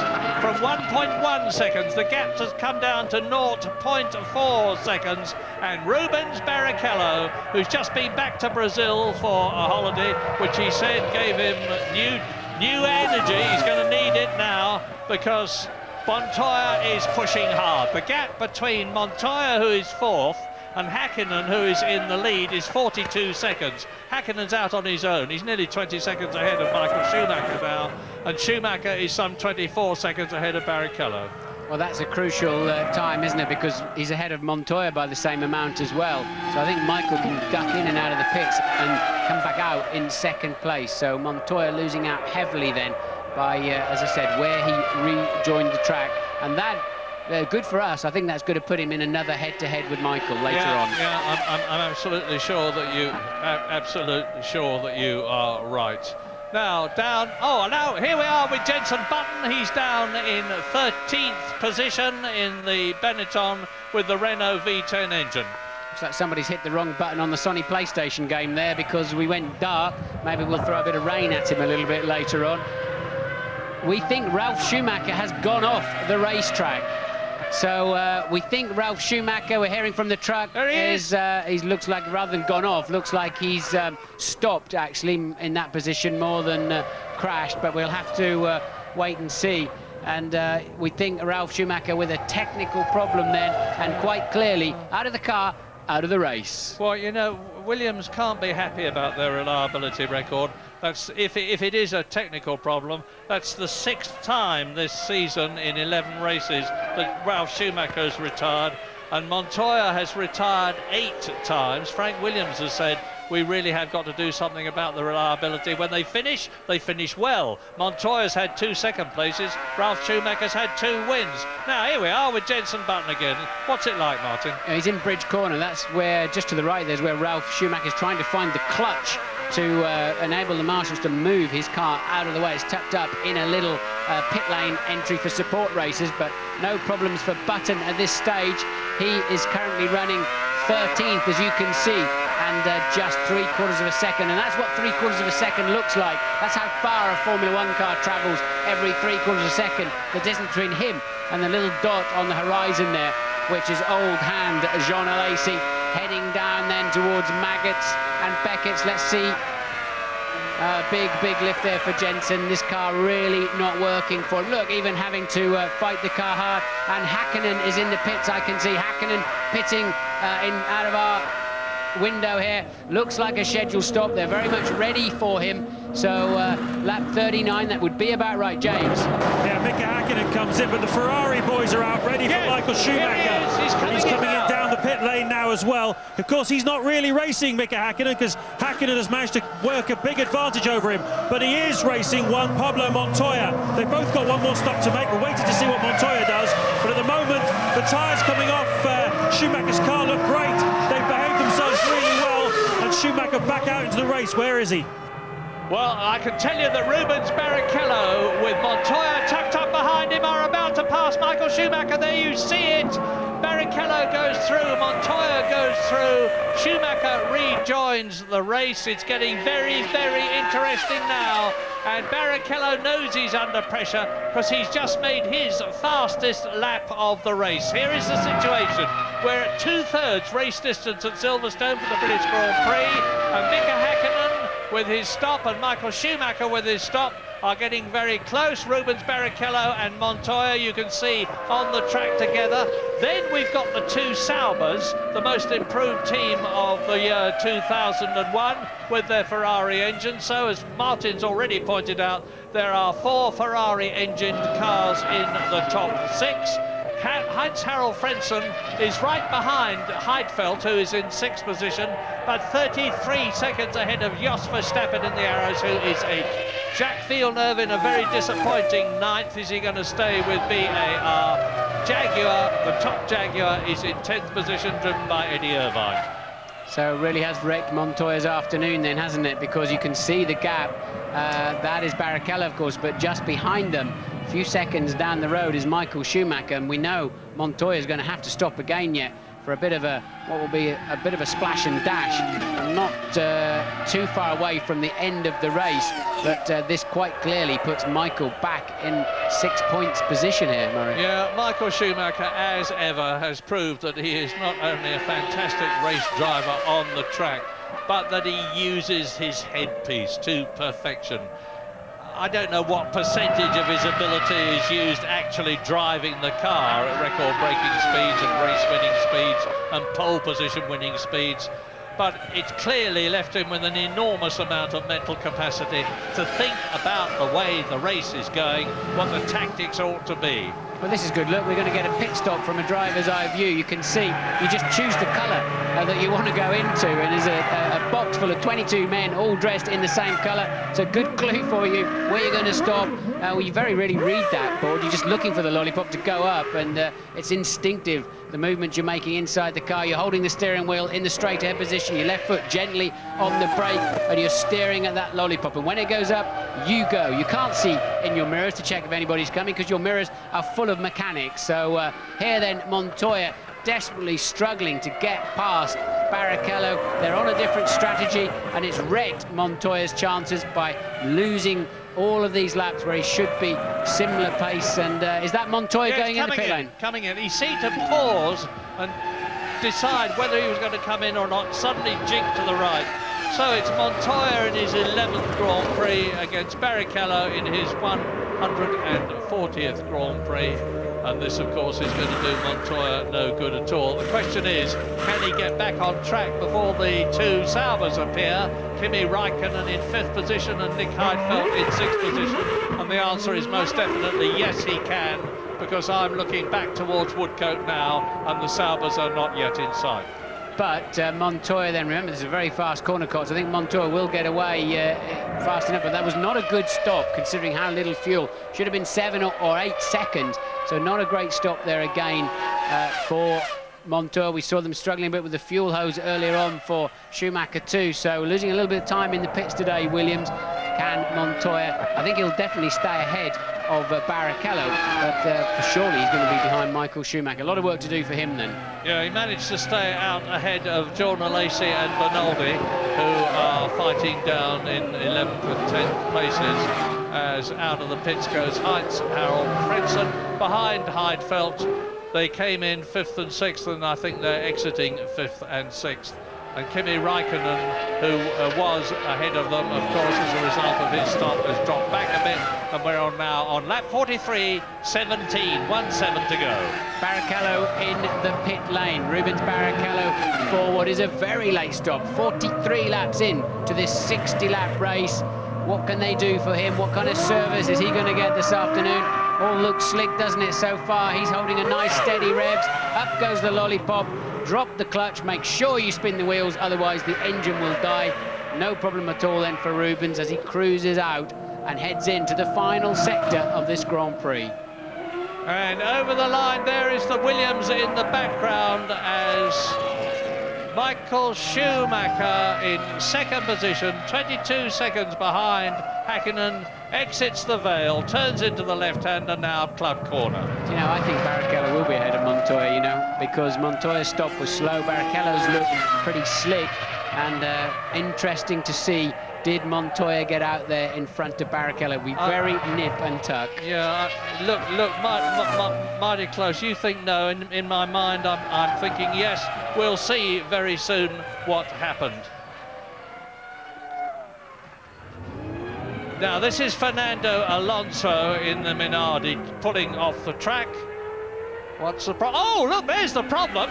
Left front wheel, off it goes on a little rollabout of its own. And it's packing a lot of momentum. It looks as though it's going quite slowly, but those things weigh a great deal. I once had Didier Pironi's wheel hit me in that situation, and I tell you, it hurts.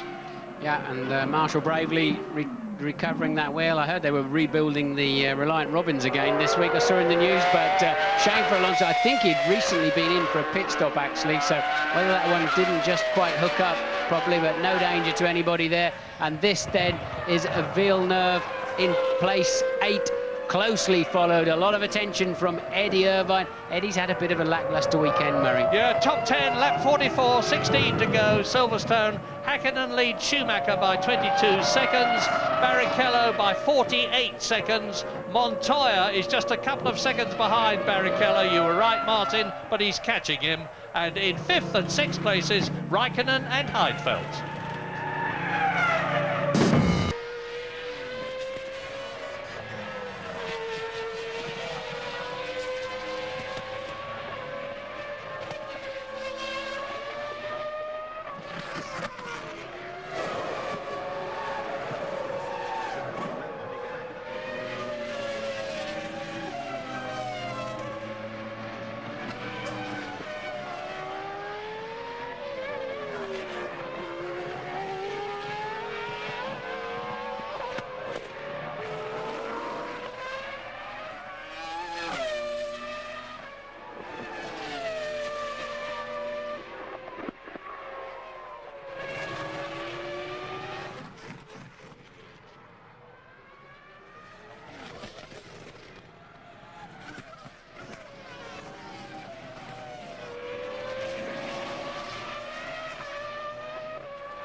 Eddie Irvine in the Jaguar in 9th position, chasing Jacques Villeneuve's BAR, the world champion of 1997. Another very disappointing race for the French-Canadian.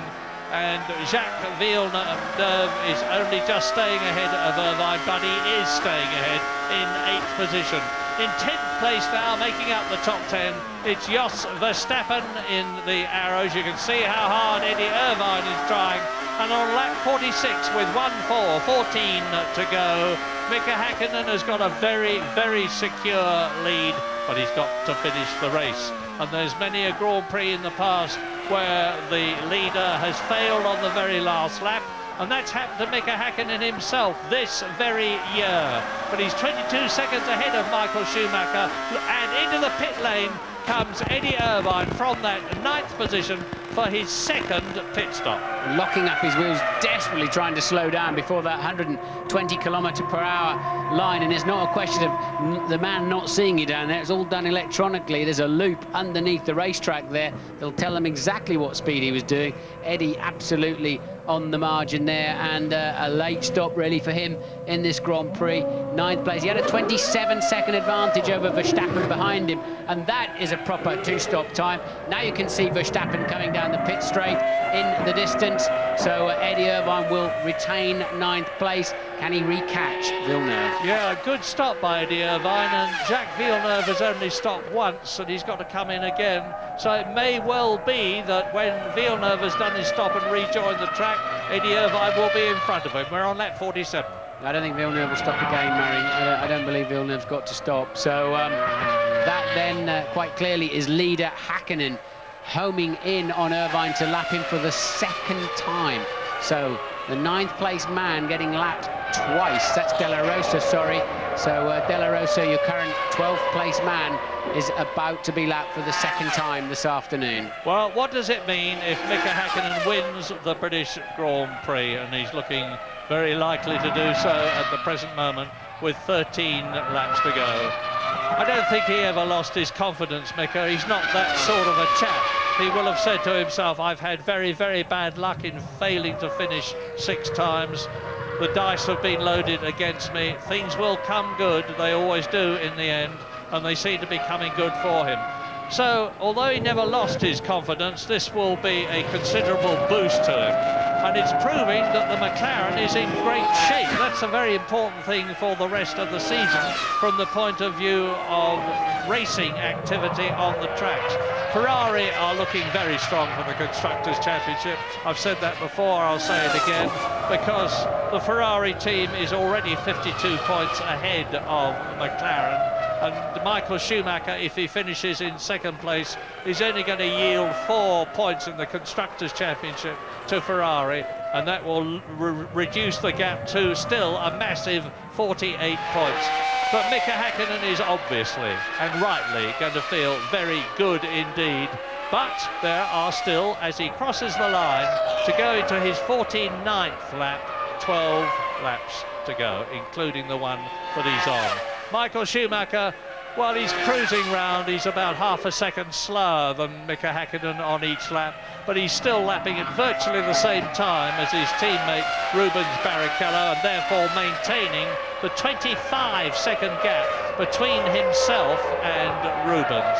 Rubens Barrichello is lapping marginally quicker than Montoya, so the gap between 3rd and 4th is increasing a little each lap, and Kimi Räikkönen and Heidfeld in the 2 Saubers are still 5th and 6th. In fact, as I look down the figures, there's not a lot of battling going on anywhere. Fisichella is in 13th place in the Benetton, and Donaldi is only 2.2 seconds behind him and catching him. But now we're looking at Michael Schumacher coming up to lap Jacques Villeneuve, and he does so. How much longer will Jacques Villeneuve put up with being lapped twice in a Grand Prix? I don't think that's what he went to BAR to do, is it? And another dismal afternoon in many respects for the 2 Honda-powered teams. Where did Jordan get to? We thought they were so strong. They were 4th and 5th on the grid. Very fast in the warm-up, but Frentzen a lap down in 7th place and 2 and a bit seconds off the pace. And Villeneuve 8th place and a similar amount off the off the ultimate pace, Murray, so really a bit of a poor afternoon. Yeah, you know, people don't talk about this very much, but I think Jacques Villeneuve is still suffering the effects of that enormous accident he had at the first Grand Prix of the year at Melbourne at the beginning of March, when he slammed into the wall at enormous velocity. I know he's not feeling well, and he's getting remedial treatment for it. I believe it's affecting his performance, because good as Panis is, he's not as good, I believe, as Jacques Villeneuve, and Panis has often been seeing Villeneuve off this season. But whatever, I think the French-Canadian must be getting increasingly depressed. He's not an old man. He's a long way from being an old man. But Jacques Villeneuve wants to win, and he will want to be in a better team than the one he is in at the moment. And he's coming up to his 30th year. He's got several years in front of him. But as the 1997 world champion and the man who gave Damon Hill such a run for his money the previous year, he will want to be up front, and he's got the talent to do it. The question is, of course, where can he go? That's the interesting point. Not too many open spaces. Louise Goodman is down in the pits. With Ralf Schumacher. Ralf, another retirement. I think that's your 6th of the season. What was the problem today? We still have to figure out. There was a technical problem, rather gearbox or engine, I think, which stopped me going. And, you know, I just decided to stop. There was a strange noise going on, and I just stopped the engine. Differing strategies for the Williams team. You went for the one stop. You're happy that was the way to go? Well, I mean, as you saw after the stop of my teammate, I was in front of him and going at a pace of Barrichello. And I think, yeah, it would have been the right strategy. I mean, Kimi, I think, was still due to do one stop. So I might have ended up on the podium today, maybe. Thanks, Ralf.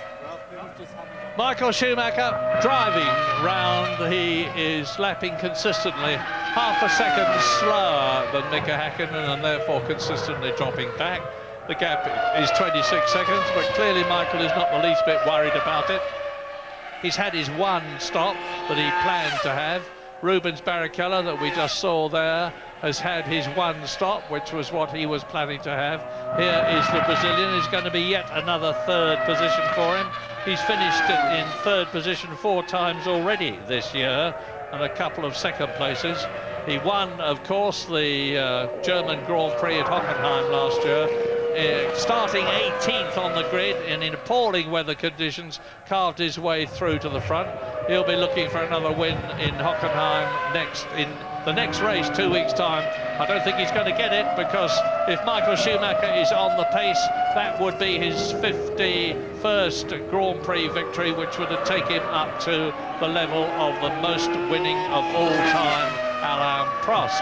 We thought that was going to happen here, or a lot of people did, but it clearly hasn't. And there is Häkkinen ahead of Raikkonen, so there are now only 4 people on the same lap. The same lap, 52 out of 60. We're getting towards the end of the British Grand Prix. Mika Häkkinen a massive lead over Schumacher. Schumacher a massive lead over Barrichello. Barrichello is 8 seconds ahead of Montoya, and it's only those 4, Häkkinen, Schumacher, Barrichello and Montoya, who are on the same lap, because both the Saubers of Kimi Raikkonen, I keep on trying to find new superlatives for this young Finn, 21 years old, and it looks as though he's going to be in the points for the 4th time this year in 11 races in his first season of Formula One. They'll all be after him. Well, they're all after him already. I'm sure they're trying to nail his contract for the future and find out exactly which piece of paper he put his signature on with the Sauber team and what it says. Raikkonen, as you said, another very mature and calm performance. He would certainly know bits of this racetrack from his Formula Renault days here in the British Championships, but a peerless run again from him compared to teammate Heidfeld, who's 7 seconds further down the road. And, well, Kimi just seems to have all the qualities necessary. But is he locked in to a 3-year deal with Sauber? I wonder, would they release him? But that Sauber car, Sergio Rinland did a good job on designing that. But starting off with a Ferrari engine and then presumably the Ferrari gearbox, and then also that would position your rear suspension for you as well. That's a very good starting block and a good foundation for a fast Formula One car, and that is certainly what this Sauber is. The amazing thing is that the man who designed the car you're looking at, Sergio Rinland, I shook his hand as I walked across the bridge to come to the commentary box this afternoon, and for whatever reason, and I've never really got to the bottom of it, his sojourn with Sauber was a very short one. He left the team at the beginning of the season, so the man who's designed this brilliant car is actually looking for a job now. And we're on lap 53, 7 laps including this one. 16 cars left in the race. The Minardi of Fernando Alonso is still last.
Well, dare I say it, because I have been so wrong in making prophecies in the past, in the closing stages of a race. But we're now coming up to the end of the 55th lap out of 60 of the 2001 British Grand Prix at Silverstone. And things really do look set at the beginning, and you would expect any cars that have got a problem to have gone by now if it was going to take them out of the race. And that means that Mika Häkkinen looks like winning his first Grand Prix since the Hungarian Grand Prix last year, which was the 12th race of the year. He's going to come home victorious at Silverstone, and it will be a richly deserved victory for the very popular and likeable Finn. Here he is coming towards us now, and Michael Schumacher is now a full half a minute, 30 seconds behind the flying McLaren Mercedes. And it's not only going to be an enormous encouragement to McLaren and to Mika Häkkinen, but to Mercedes as well, because in recent races they had been shaded by the Ferrari V10 engine and the BMW V10 engine, and particularly by the Schumacher brothers, Michael and Ralph. Well, Mika Häkkinen, of course, has never won the British Grand Prix. He has been robbed here before with an engine failure, but Häkkinen versus Michael Schumacher rings a few old bells from the 3 seasons previous to this. It's a while since we've really seen them head-to-head, but unfortunately, it wasn't to be a true head-to-head this afternoon. Michael Schumacher electing for a cruisy afternoon. Can't say as I fully appreciate that. I'd much rather he got on with it and took the fight to Mika Häkkinen, but that's from a fan's point of view and not from Ferrari's point of view. Of course, they just want to win the World Championship, but I still think it would be nice to see him going for it a little bit harder than that. You've got to say, it's not the most inspirational British Grand Prix of all time. Mika Häkkinen has got to be the driver of the day because it has been a good performance. Difficult, really, to fully judge just how good Mick has been today because the rest of them haven't been anywhere near. James Allen is in the pits. All very true, Martin, but it's been a very interesting race strategically. It's always nice to see people are using different ideas, but I can tell you there'll be a very serious debrief on strategy in the Williams factory on Monday morning. Patrick Head, the technical director, is not exactly looking disgruntled, but he's certainly looking a lot less than gruntled. He's got used to winning races now with BMW Williams, and he's not at all happy at the way that Montoya's race was compromised by his early stop and getting caught into traffic. He's got a face like a bulldog chewing a wasp, and there's a few people going to get a bit of his tongue later on this afternoon, I think. And I wouldn't like to be one of them. You know, these drivers make it look terribly easy. Mika Häkkinen there on a smooth, flowing copybook drive has looked as though he's out on a Sunday afternoon drive once he got past Michael Schumacher. But think of the stresses these people are under. The slowest corner on this circuit is about 55 miles an hour. They accelerate to some 200 miles an hour as they're going down to Stowe Corner. The braking forces, the acceleration forces are absolutely massive. I remember, Martin, when you took me out in the McLaren two-seater, I was just about able to stand 5 laps of it. If you'd said to me, would you like to go on for another couple, I would have wanted to. My pride would have made me say yes, but I probably would have had to say no. They are supremely fit, these people. And so they should be, Murray. Michael Schumacher earns about $1 million a week during the racing season, and we expect excellence for that. Yeah, I'd like to be on. I'd like to be a pan behind you, Murray. Well, here we are. We are now on lap 58 out of 60 at Silverstone, with Rubens Barrichello keeping it neat and tidy all the way around the circuit. He has got the Jaguar of Eddie Irvine behind him, which he has just passed again. And Rubens Barrichello is well clear of Montoya. Montoya's catching him, but he's 9 seconds a lap. He's 9 seconds behind him, and he's catching him at about 1/10 of a second a lap. In fact, he's just lapped at almost exactly the same time as Rubens Barrichello in the Ferrari. Rubens had delusions of grandeur, I think, at the beginning of the season when he signed a contract to drive for Ferrari in the belief that he would be able to give Michael Schumacher a run for his money and that he would be allowed to do so.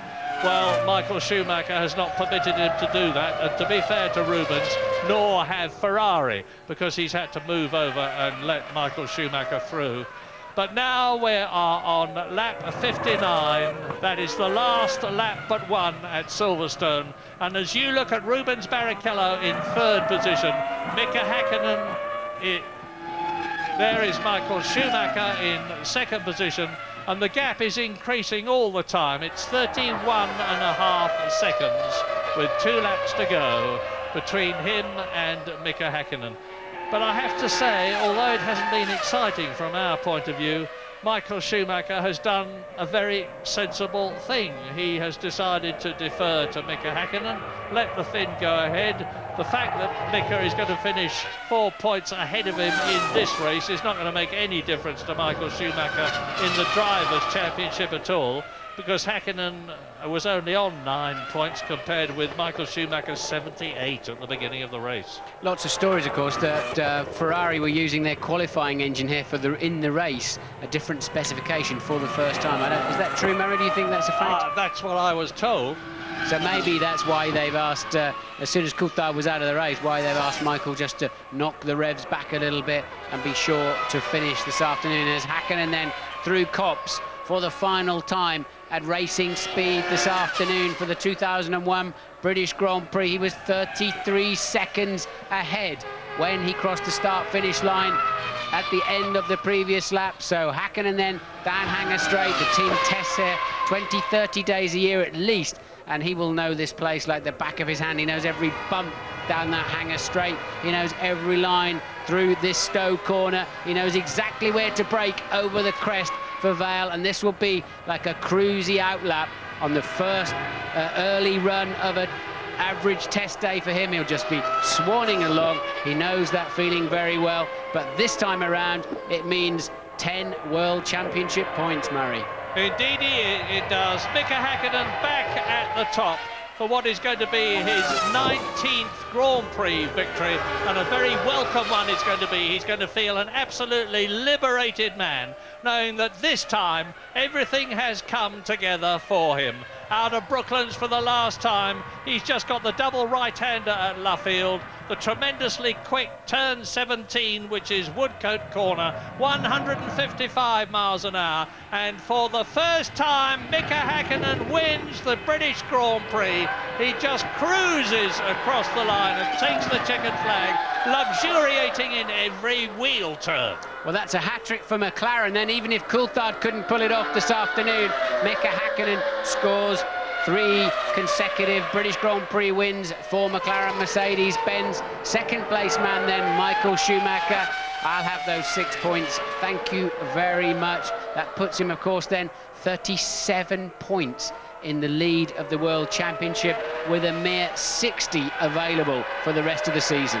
Yeah, and because Rubens Barrichello is going to finish in 3rd position, it will mean that McLaren and Ferrari in the Constructors' Championship have both scored 10 points at Silverstone, and the gap, therefore, between Ferrari in the lead and McLaren in 2nd place will remain at a massive 52 points, with the German, Hungarian, Belgium, Italian, American and Japanese Grand Prix still to go. Ferrari must be very, very happy. Montoya crosses the line then for a disappointing 4th. Remember, he was running a strong 2nd before he made that early crucial pit stop, and he'll be very disappointed with that, and some 68 seconds behind the winner, Mika Häkkinen. Raikkonen and Heidfeld will not have the pleasure of seeing the checkered flag. They're 5th and 6th in the 2 Saubers because they were over a lap behind, so their race is over 1 lap early.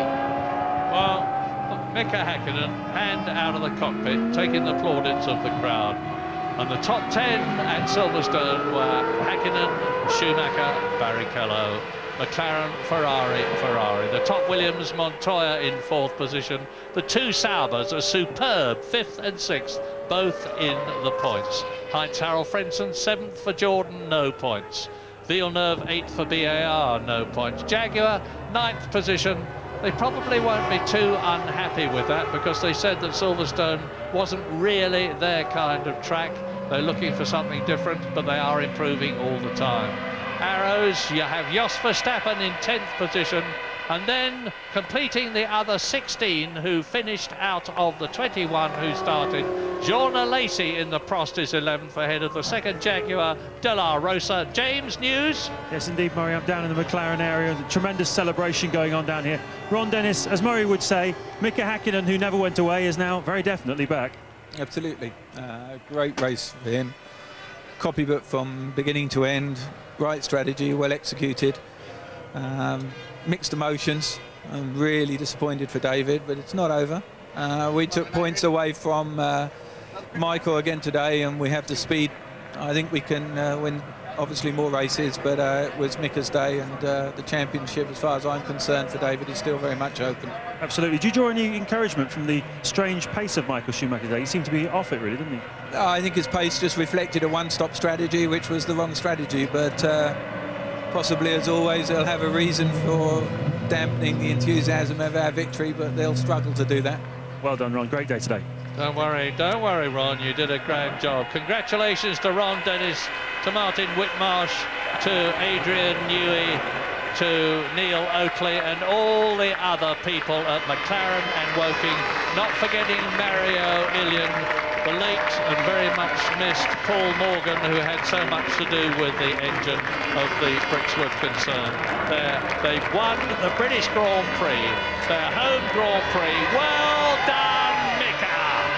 amazingly, that launches him straight up to 5th place in the World Championship, despite his disastrous season so far. 10 points carries a lot of weight in the middle of the table. A lot of people are scrounging around for 1 and 2 points here and there, and Hakkinen then hardly launches a championship challenge from his lowly position earlier on in the season, but nonetheless he will enjoy that victory very much. And Michael then, well, Ron says it was the wrong strategy. Certainly didn't pay off for anybody this afternoon, but he still ended up ahead of Barrichello, who was on a 1-stopper too, and ahead of Montoya, who was on a 2-stopper. So I still believe they were merely cruising as soon as Coulthard was out of the race. Oh, well, says Michael Schumacher, ho-hum, job done. He continues to lead the World Championship now with 84 points. And that is a massive increase in his lead over David Coulthard. David Coulthard has got Rubens Barrichello inching up on him. The gap between the two of them in 2nd and 3rd places is just 3 points. The gap between Rubens, who is 3rd, and Ralf Schumacher, who is 4th, is 3 points. So there's still going to be a battle for that 3rd position between the Ferrari and the Williams driver. But as Martin has just said, with one mighty bound, Mika Hakkinen has leapt up to 5th position in the Drivers' Championship, albeit some 65 points behind Schumacher, as David Coulthard congratulates his teammate. Yeah, that'll be doubly painful for David Coulthard in that quite clearly the McLaren were the class of the field this afternoon. Maybe Mika would have yielded that win to David. He owes him a couple anyway. And of course, I think with David's position in the championship, Mika may well have been in a position where he wanted to, or was forced to, hand that win over. So David will be very much ruining that first corner, coming together with Jarno Trulli, but nonetheless sportsmanlike of him to go in there and be the first to congratulate Mika. The cheery chappie on the right with the dark glasses is Herbie Blash, who has worked with and for Bernie Ecclestone for so long at Brabham, an ex-Lotus mechanic, and he's done a wonderful job in Formula One. Bet there's a good book in Herbie, wouldn't you? But you couldn't write it till a few people had departed. You'll never read it. The book that Herbie Blash could write about Formula One would be very, very much a bestseller, but sadly, much of it is confidential. So Michael Schumacher, happy enough. He's done the job. He's done about an hour and a half's drive. Mika Hakkinen, there he is, smiley Mika Hakkinen. That's the great Joe Ramirez on the right, who has been with McLaren and so many other teams for such a long time.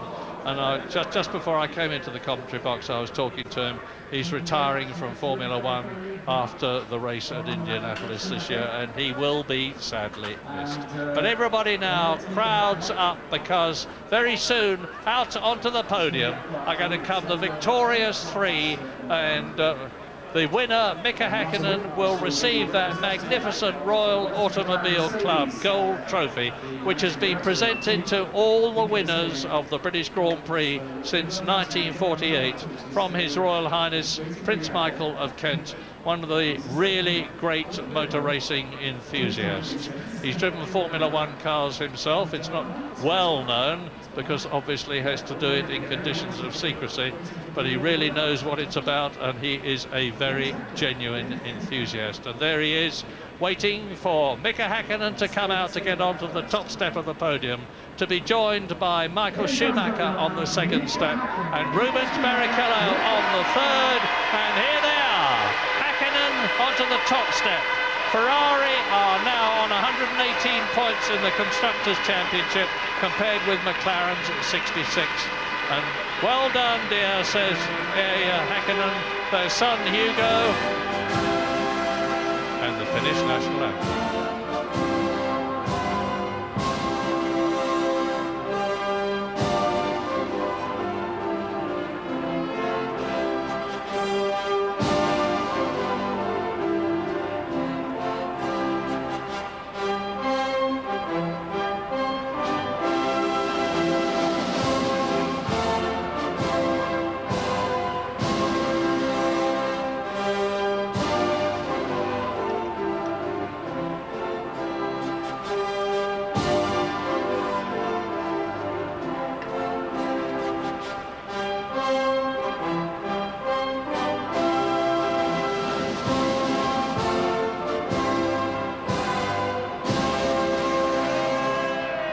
keeping about and jumping in the air by Mika Häkkinen, but he's a very happy man, and it is the British national anthem for McLaren.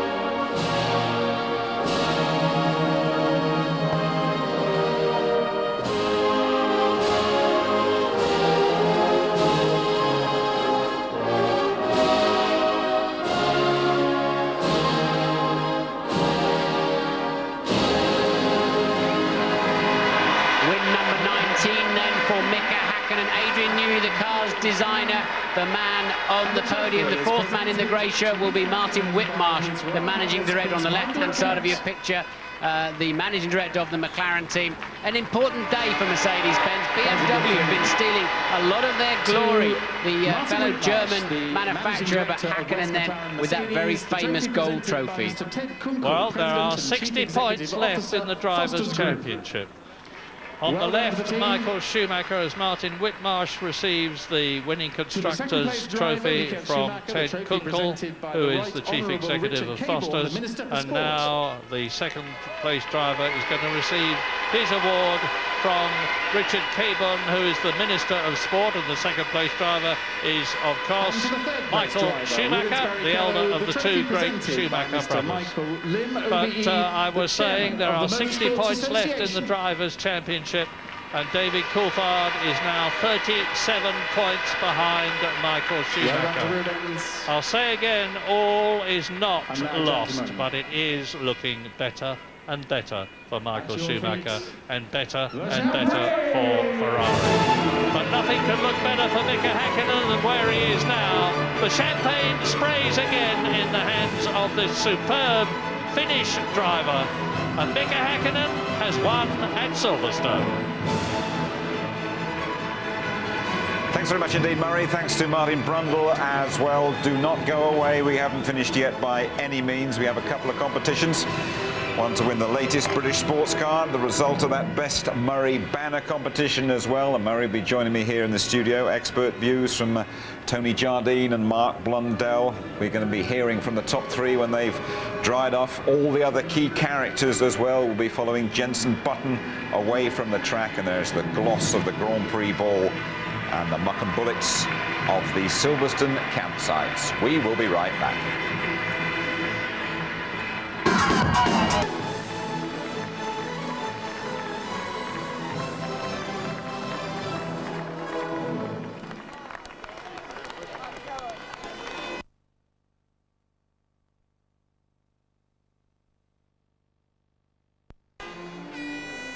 Een niet al te verheffende Grand Prix, vond ik zelf.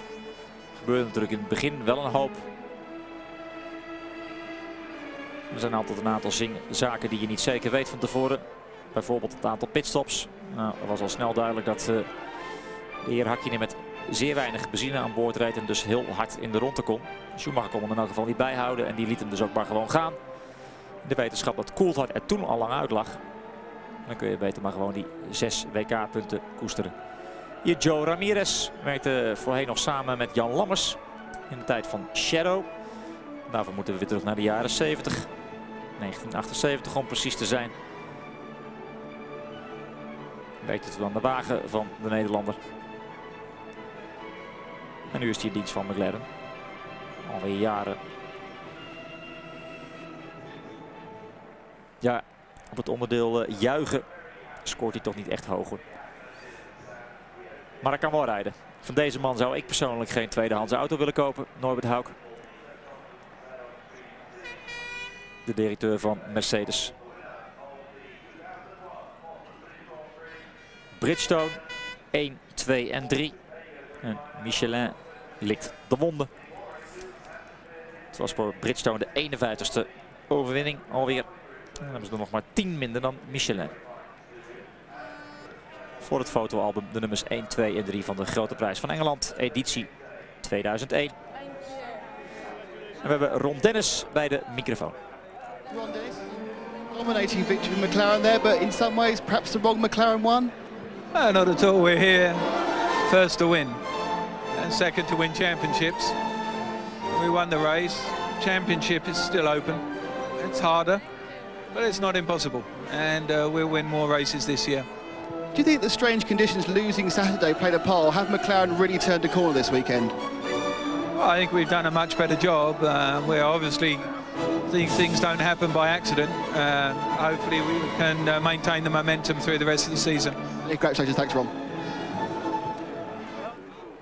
Tja, alles is nog open. Zou hij het zelf ook geloven, Ron Dennis?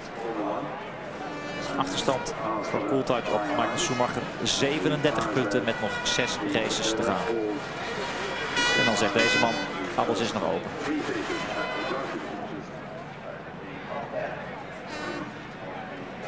Maar goed, u hoorde het. Hij vond de zege belangrijker dan het kampioenschap.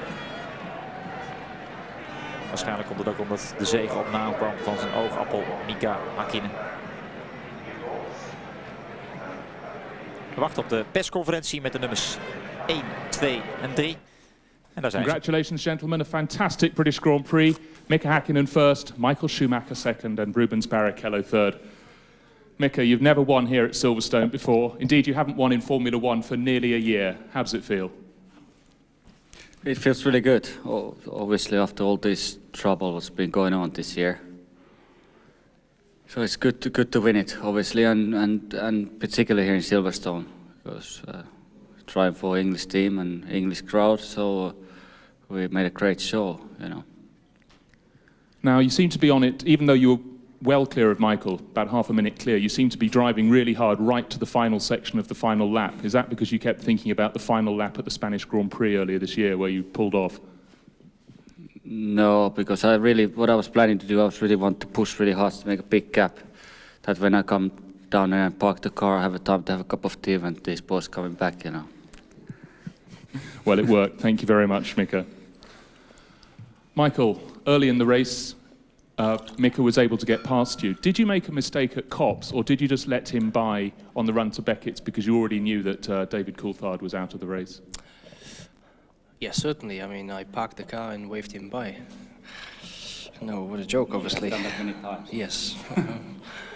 No, my car wasn't really the way I would have liked to have it, in particular into Copse.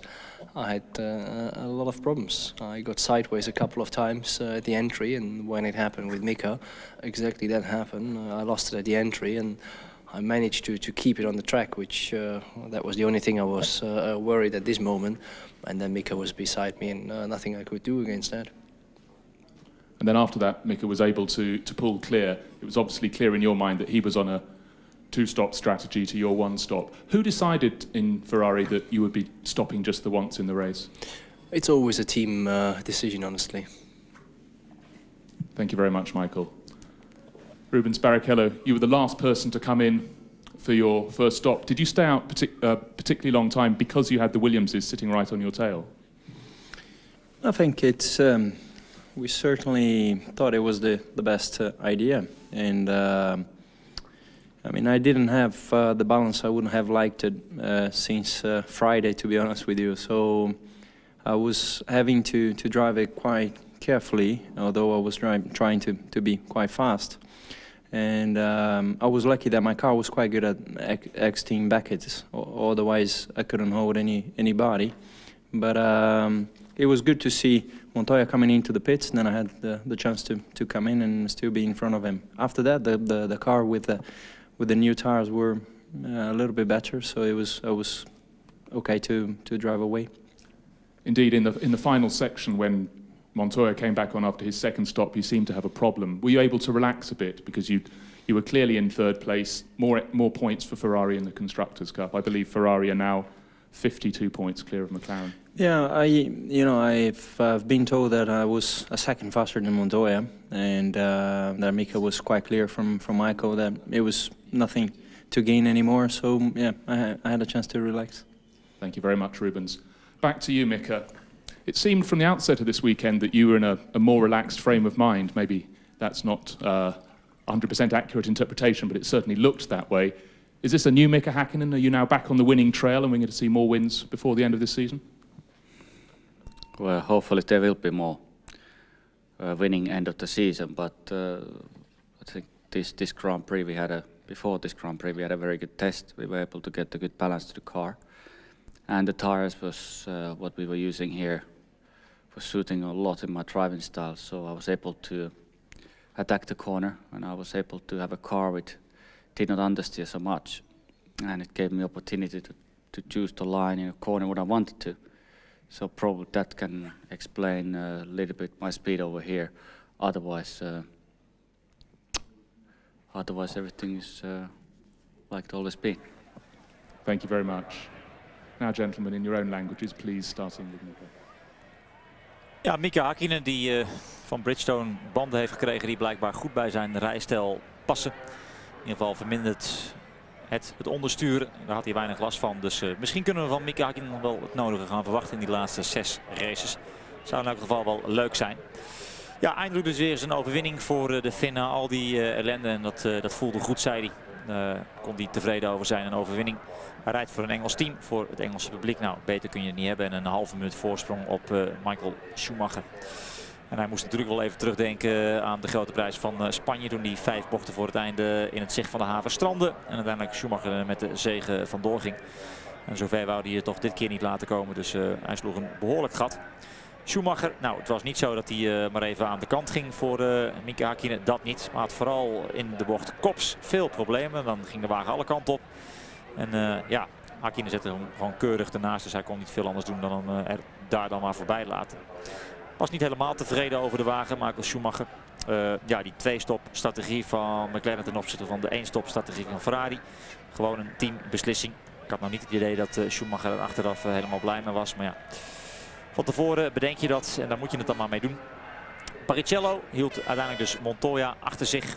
En de wagen was na de enige pitstop, hij was de laatste die binnenkwam, een stuk beter dan daarvoor. Toen kon hij het wat rustiger aan gaan doen. En ja, toen viel er verder ook weinig meer te winnen of te verliezen. 4 punten scoorde hij.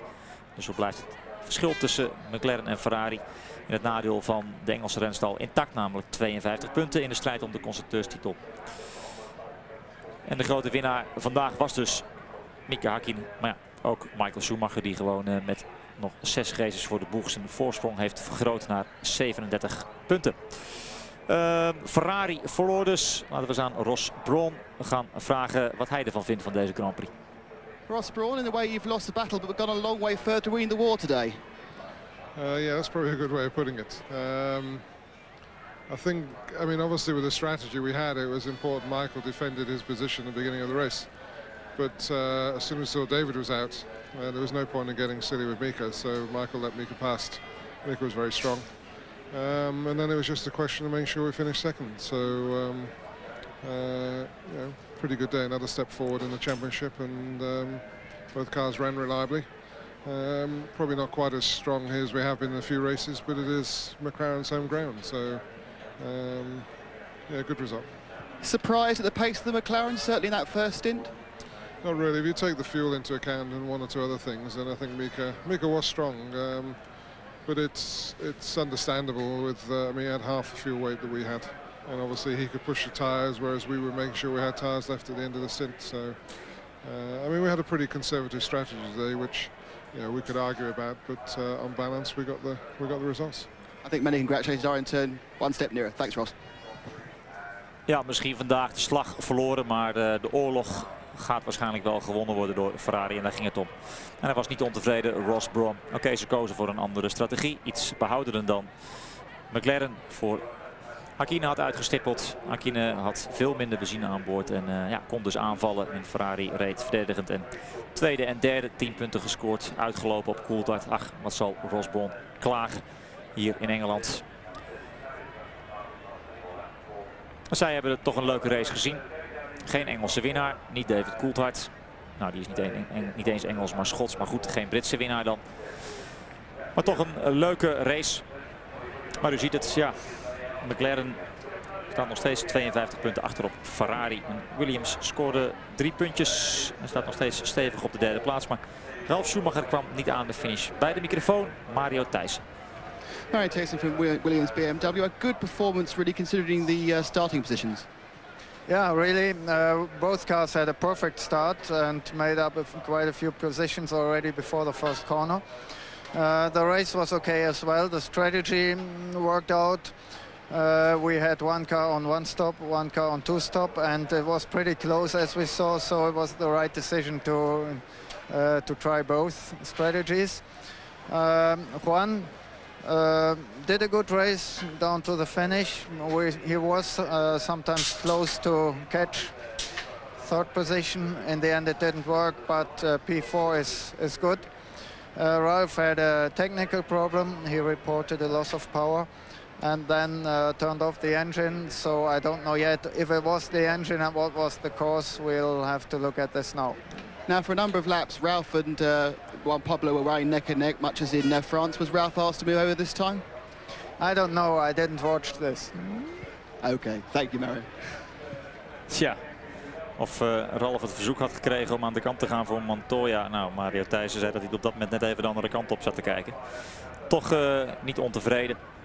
Vierde plaats voor Montoya. 2 verschillende strategieën. 1 op een 2-stop strategie, Montoya, en 1 rijder op een 1-stop strategie. Nou, het zat allemaal dicht bij elkaar, dus was dat een wijze beslissing. En ten opzichte van de startposities, 8e en 10e, toch een mooi resultaat. De 4e plaats van Montoya. Hij wist nog niet helemaal te vertellen wat nou het probleem was, waardoor Ralf Schumacher was uitgevallen. Goed, we gaan terugblikken op de grote prijs van Engeland. Beetje dolle voor de race. Het hoort er altijd bij. En dan neemt de spanning langzaam maar zeker toe. De laatste man die zijn positie op de startopstelling opzocht was Michael Schumacher, de man op pole position. Slaat hij door het hele veld heen. Zijn 8e pole position alweer van dit seizoen. Damon Hill, de haren worden steeds langer. Oud Formule 1 coureur op bezoek bij zijn ex-collega's. En Bernie Ecclestone, altijd nadrukkelijk aanwezig, klein als hij is. Nou, dan de start. Let op, de man in het geel, Trulli, en de man in het zilvergrijs, Coulthard. Die komen elkaar tegen en dan hier vliegt Panis van de baan af. Maar tegelijkertijd ook Jarno Trulli aangetikt door David Coulthard, die de deur dichtgooide, zoals het zo mooi heet in de Formule 1 jargon. En dan ligt Coulthard dus al uit.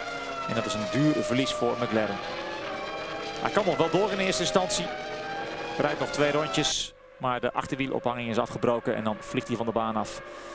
Nou, Schumacher die moeilijk had met zijn wagen, met name in Kops, wordt ingehaald door Mika Häkkinen. Hoeft ook geen gekke dingen te doen, later voorbij. Dan zien we hier het afscheid van Luciano Burti. Kapotte motor, uitstapje van Giancarlo Fisichella. Kan zijn weg wel vervolgen en wordt uiteindelijk 13e nog in de race. Dan meldt Juan Pablo Montoya zich in de buurt van Michael Schumacher. Eerst nog even het moment waarop Villeneuve Jean Alesi verschalkt. Mooie inhaalmanoeuvre van de Canadees. En Mika Häkkinen vergroot zijn voorsprong. Hier dan de aanval van Montoya. En opnieuw doet Schumacher geen gekke dingen. Kruipt erachter. Ligt op dat moment op de derde plaats. Maar dan is het al duidelijk dat zowel Häkkinen als Montoya op een 2-stop strategie zitten. En Schumacher maar 1 keer binnen zal komen. Dus moet het mogelijk zijn voor de Duitser om uiteindelijk nog weer voor de Colombiaan te eindigen. Hier de pitstop van Montoya. Neemt afscheid van de eerste plaats. Bij Ferrari vallen ze bijkans in slaap. Zo lang moesten ze wachten op de pitstops. Maar op het moment dat Barrichello voor Ralf Schumacher en Montoya zit. En Ralf Schumacher gaat het zeker niet aan de kant voor Montoya. Ja, daar zijn ze niet allemaal even blij mee. Foutje van Frenzen, die valt daar een van de Saubers aan. Maar ja, als je zo laat remt, dan red je het echt niet. En dan afscheid van Ralf Schumacher. Problemen met de versnellingsbak ligt eruit. Ja, ik heb ook geen idee, zegt hij. Maar hem zijn we dan kwijt. Pitstop van Michael Schumacher, zijn enige in de race. Dan komt voor Montoya weer als tweede de baan op. En ook nog voor Barrichello, die uiteindelijk gaat beslag leggen op de derde plaats. Voor de Colombiaan. En is Alonso opeens een wiel kwijt. Die vliegt er zomaar vanaf. Mooi gevecht tussen Villeneuve en Irvine. En hier kijken we naar de uiteindelijke winnaar van de grote prijs van Engeland. Duimpje omhoog. Mika Häkkinen, de terechte winnaar. Misschien wel herboren Na alle vraagtekens rondom zijn persoon. En ja, Adrian Newey weet nou niet of hij moet lachen of moet huilen. Tuurlijk, deze man wint. Voor eigen publiek. Belangrijke zege voor McLaren. Maar die man daar in het jekje, ja, die scoorde geen punten. En die ziet zijn achterstand groeien naar 37 punten. Maar het zal Ron Dennis een zorg zijn, want die is nou eenmaal fan van Mika Häkkinen. En die heeft hier de grote prijs gewonnen. Dus smaakt de champagne goed. Maar dat geldt ook voor Michael Schumacher en Rubens Barrichello. En dan gaat iedereen weer per helikopter naar huis. Want je wilt toch maar niet in de file staan hier op de A43. En dan vooral de mensen die dat kunnen betalen, die mogen meevliegen. En rekent u maar dat Michael Schumacher daarbij hoort, de best betaalde sportman ter wereld. Hij gaat naar de grote prijs van Engeland nog steviger aan de leiding. En de volgende race is in Duitsland en daar rijdt Michael Schumacher dus voor eigen publiek. En dat is over 2 weken op 29 juli. Maar dat beginnen we alweer op vrijdag op het vertrouwde tijdstip van 11 uur. En dan is Tom Coronel er ook weer bij. Dus ik zou zeggen tot over 2 weken. Dag.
You're back with us at Silverstone. He was due, okay, 10th time here. He's finished second twice, the 10-1 shot. Mika Häkkinen has won the British Grand Prix. Confirmation of the result for you. 10 out of 10 for Häkkinen. Then Michael Schumacher cruising round for those 6 points. Rubens Barrichello on the podium again in the second Ferrari. Montoya must feel he could have finished higher than fourth. He led at one stage. Fantastic drive once again for Kimi Räikkönen, the Finn, the rookie of the year in the Sauber in 5th place, and Heidfeld, 2 Saubers there in the top 6. So how does it all shake down the championship? 47, 57, 67, 77, that's 30, 84. It's a lot of points, isn't it?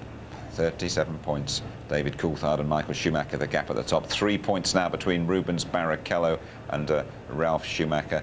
Häkkinen, those 10 points push him to 5th in the championship, and Montoya stays in the top 6.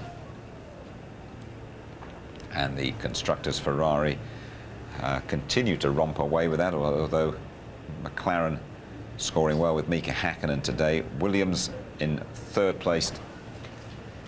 Sauber 4th. Jordan 3 points ahead of BAR in 6th. We go straight to the press conference. Cheer up later on. Don't worry about that. Thanks, Troy. Only won the race, didn't he? What did you think of it, Tony? Well, I've got to go back to David Coulthard and say that the dream is just about over. It's hanging by a thread, but he must take great heart, I think, from the McLaren performance. A definite improvement there. They've found something that maybe can make them challenge. Häkkinen, will he stay, will he go? I know Marky has views on that, and Ferrari were fantastic. What we have to say is the McLaren boys are in awe of the Ferrari performance. They talk about them doing a brilliant job. When will it stop? It's a real steamroller at the moment. What a shame about the start, though, Mark. Yeah, it was a shame about the start. It took the edge off of things. DC's race was run by the first turn, basically. Situation really when you're on the racetrack, you know, they're at the start here now, the countdown, they're off the grid, and Truly gets a very good start. DC's a little bit slow off the line, Truly gets up the inside, DC takes his line. It's a 50-50 deal, basically. They touch, off he goes. Problem then for DC, he's just got to try and struggle around after that and recover. But very tough on him psychologically. Very difficult to take that and go on with it in the race. But I think I've won the bet, Tone. I think, you know. Well, just looking at it from the aerial thing, Mark, you look at the squeeze there, and then you see Villeneuve touching with Panis, and out he goes.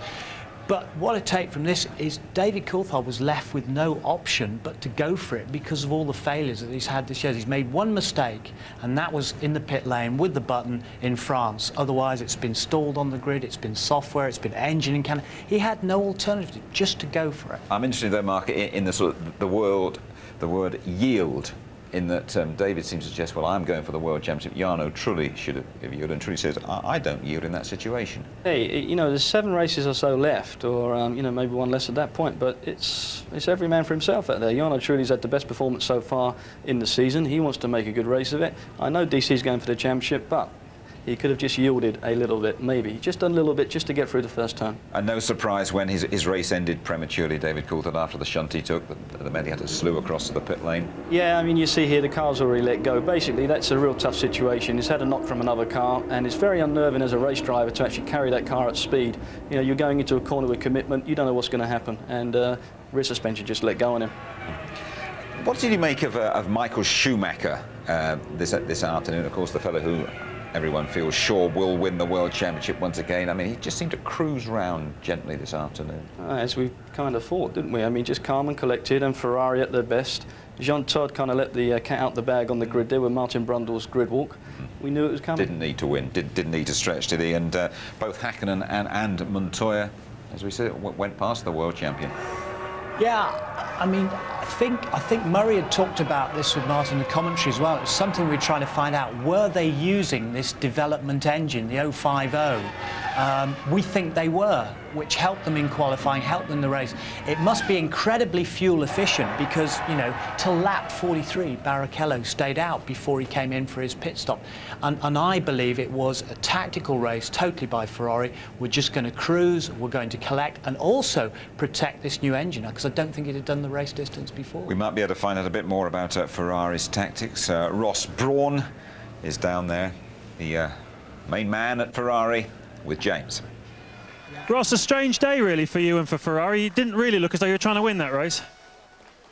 Well, we had a pretty conservative strategy today, and we expected Mika to be on a very aggressive strategy. That was fairly predictable, and there was no point in trying to hold back Mika. I mean, a one-stop obviously has to maintain his position at the beginning, but to try and hold it off against Mika and risk an accident just wasn't right. So with David going out so soon, then once Mika got ahead, then it was a question of just scoring a point. So it was a pretty quiet day after that. Conservative's not a word I normally associate with you in race strategy. What's happening? You're getting old or something? Not really, no. No, but I guess just the situation we're in, and we weren't completely happy with the car race setup-wise. We thought McLaren would be very strong in the race, so I think what came out today was pretty much as we expected. Championship looking pretty comfortable, though, isn't it? Well, it's another step in the right direction. That's what was important today. I mean, we do try and win every race we go into, but sometimes you have to be sensible. Thanks, Ross. Pragmatic sort of approach today from Ferrari, but Ron Dennis a few minutes ago said that Ferrari got their tactics wrong. 2 in the top 3 doesn't seem too bad to me. I don't think they got them wrong at all. I think those guys from Ferrari with the red shirts, they're very calm, very collected. You know, as we just said, and the way they're talking, they knew what they were doing. It was done. The result was there. The crowd here, Mark, who'd come, many of them come to see a British victory or hoping for a British victory. At least they saw a good old battle between Nick Heidfeld and Heinz-Harald Frentzen. Yeah, I mean, Frentzen there didn't get a very good start, so he's got Heidfeld breathing down his neck, and they really did have a ding and dong, didn't they? And these two guys are from the same town. You see, Frentzen's gone underneath him, blown the corner, Heidfeld's gone straight underneath him again. You know, after you, sir, no, sir, you go. But they're from the same city, definitely a bit of needle with these two. But very impressive show by Sauber, Raikkonen and Heidfeld. Let's talk about Williams. They played down their chances here. Montoya led the race for quite a while. Tony, it looks like he could be heading for his first win at one stage.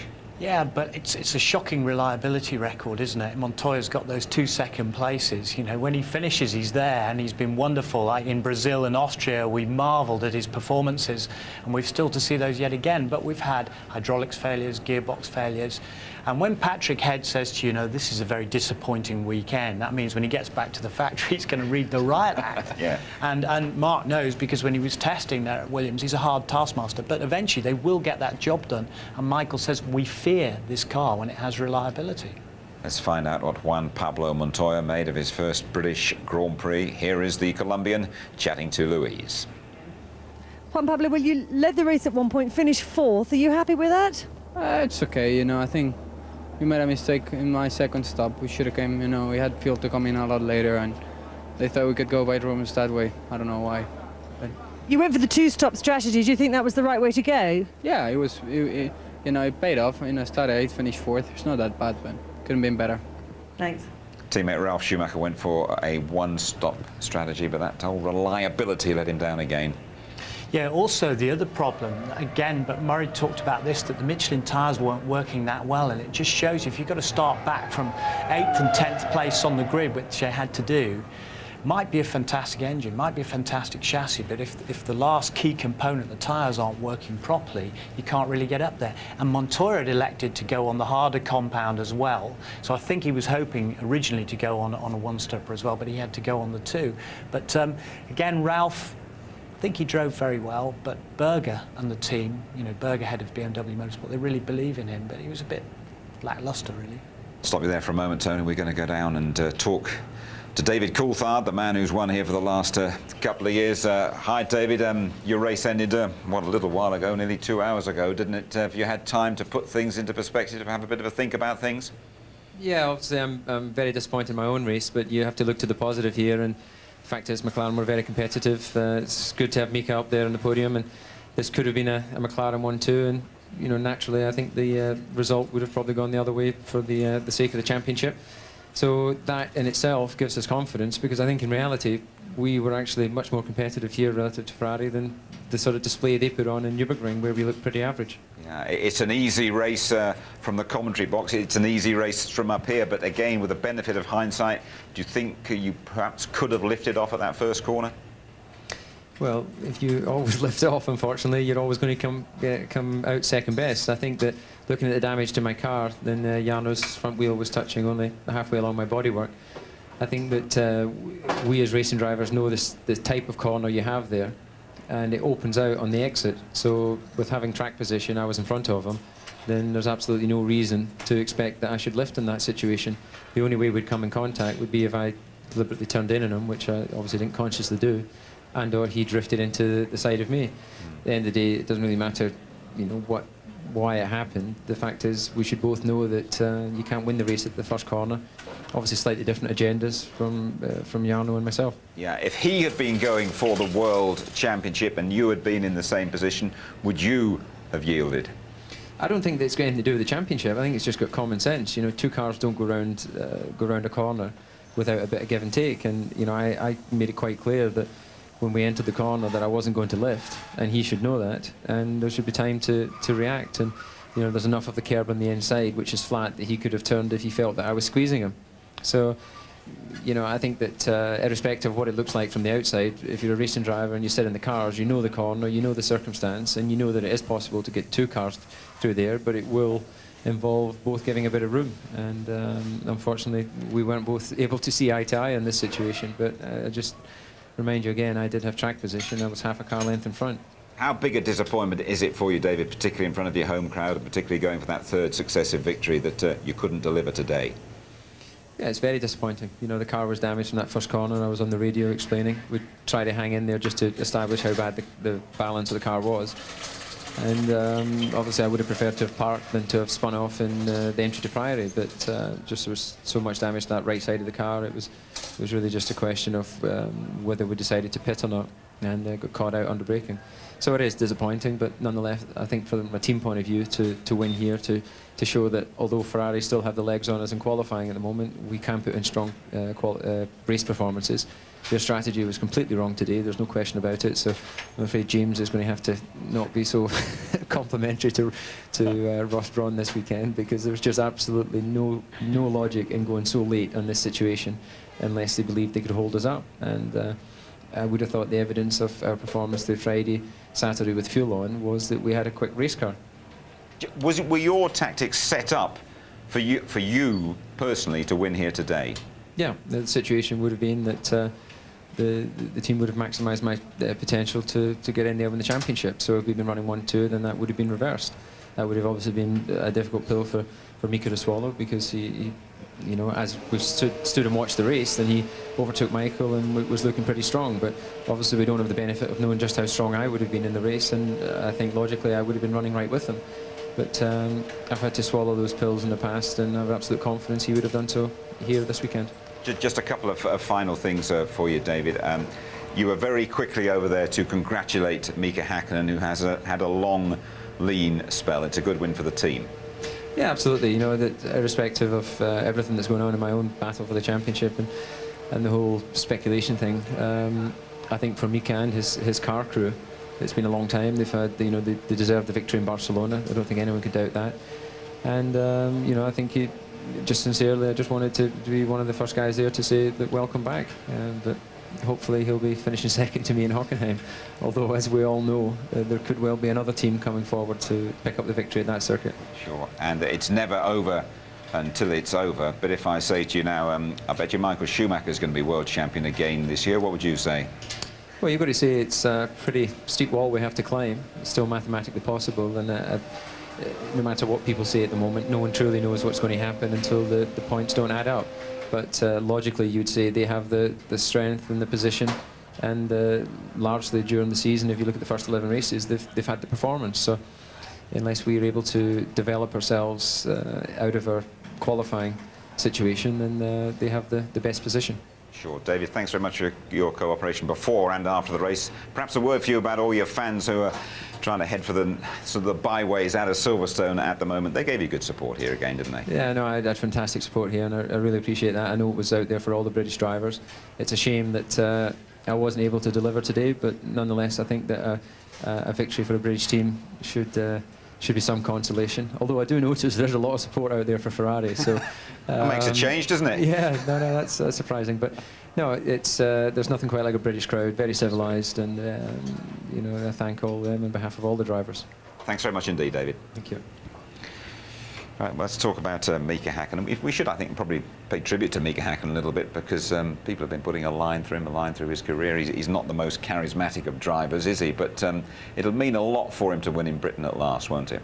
Sure, it's the first time he's won the British Grand Prix as well, but I don't know really why people should put a line through the guy. I mean, there's nothing wrong with him. There's no way that I can see that he wants to go and retire.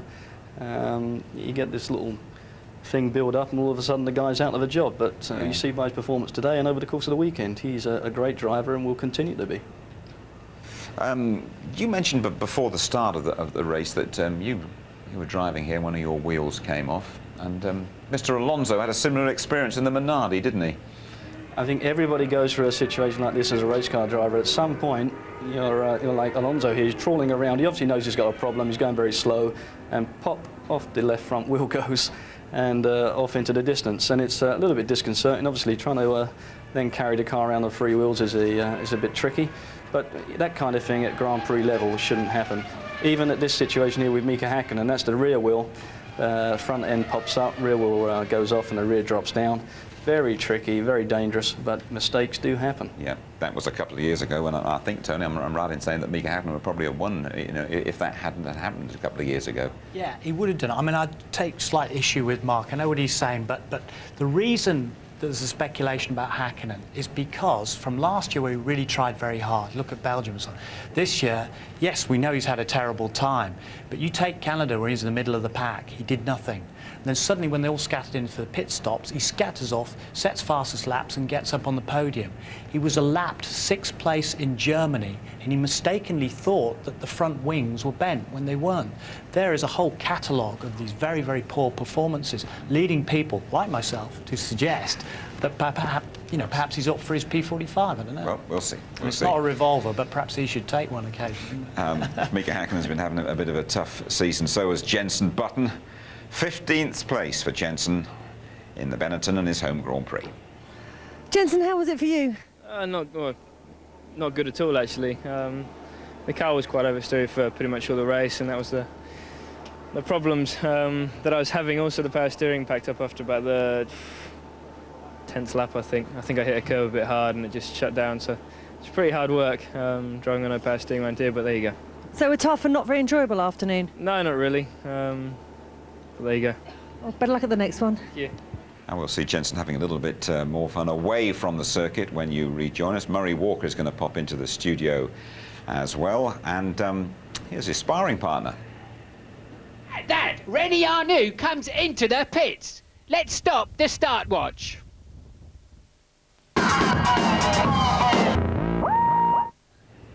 Don't make mistakes. I make prophecies which immediately turn out to be wrong. Not too many of them this afternoon. I'll though, have Murray. that Martin Brundle. He's the back of a very long queue, a very illustrious queue as well, I think. Some experience for you the whole weekend here, Murray, isn't it? I mean, there was a great roar when you came to the commentary box. I don't know how you're going to get out of this place. I think there's still 85,000 people waiting for your autograph. Jim, it's been the most humbling and rewarding and exciting weekend I can ever remember, I think. I mean, I got a gold medal from the British Racing Drivers Club. I'm a very, very proud member of the British Racing Drivers Club. And the only 4 people who've had them before were Bernie Ecclestone, Ken Tyrrell, Sterling Moss, and one other. And one other. Probably you. So, Yeah. and anyway, the difficulty has been getting the job done, because as you well know, we scurry around, getting information, talking to people, and that is something I haven't been able to do this weekend, which accounts for any mistakes I may have made. No, I don't think you made too many of them, did you? Did you enjoy the race? And what are your feelings in hindsight about the race? To be quite honest, it's not there's no such thing as a dull Grand Prix, and this one wasn't dull, because there was actually a hell of a lot going on. If you think about the implications of it, McLaren have done a fantastic job. Ferrari, I think, I mean, people can witter on about the fact that they were on a wrong strategy. Fact remains that they finished 2nd and 3rd. I feel desperately sorry for Montoya. Williams have got a bit of work to do, but there's a lot of things happened here today that are going to affect the rest of the season. Right, you didn't go to the ball, did you? Or you didn't go to the only thing I didn't go to. And I don't think you paid too many personal visits to the campsites, did you? Well, not this year. Not this year, or any perhaps next year, because there are all sorts of ways of getting a taste of the action at the British Grand Prix. Lots of variation around. Our reporter's Beverly Turner. What is the ultimate Silverstone experience? Is it helicopters and hospitality, or tents and tinnies? Well, every year thousands of fans end up right here in the often muddy fields near the circuit. So are they dedicated or just a bit mad? Wonderful. Yeah, it was absolutely brilliant. Spot on. We are the 5-star campers. It's nothing else like it.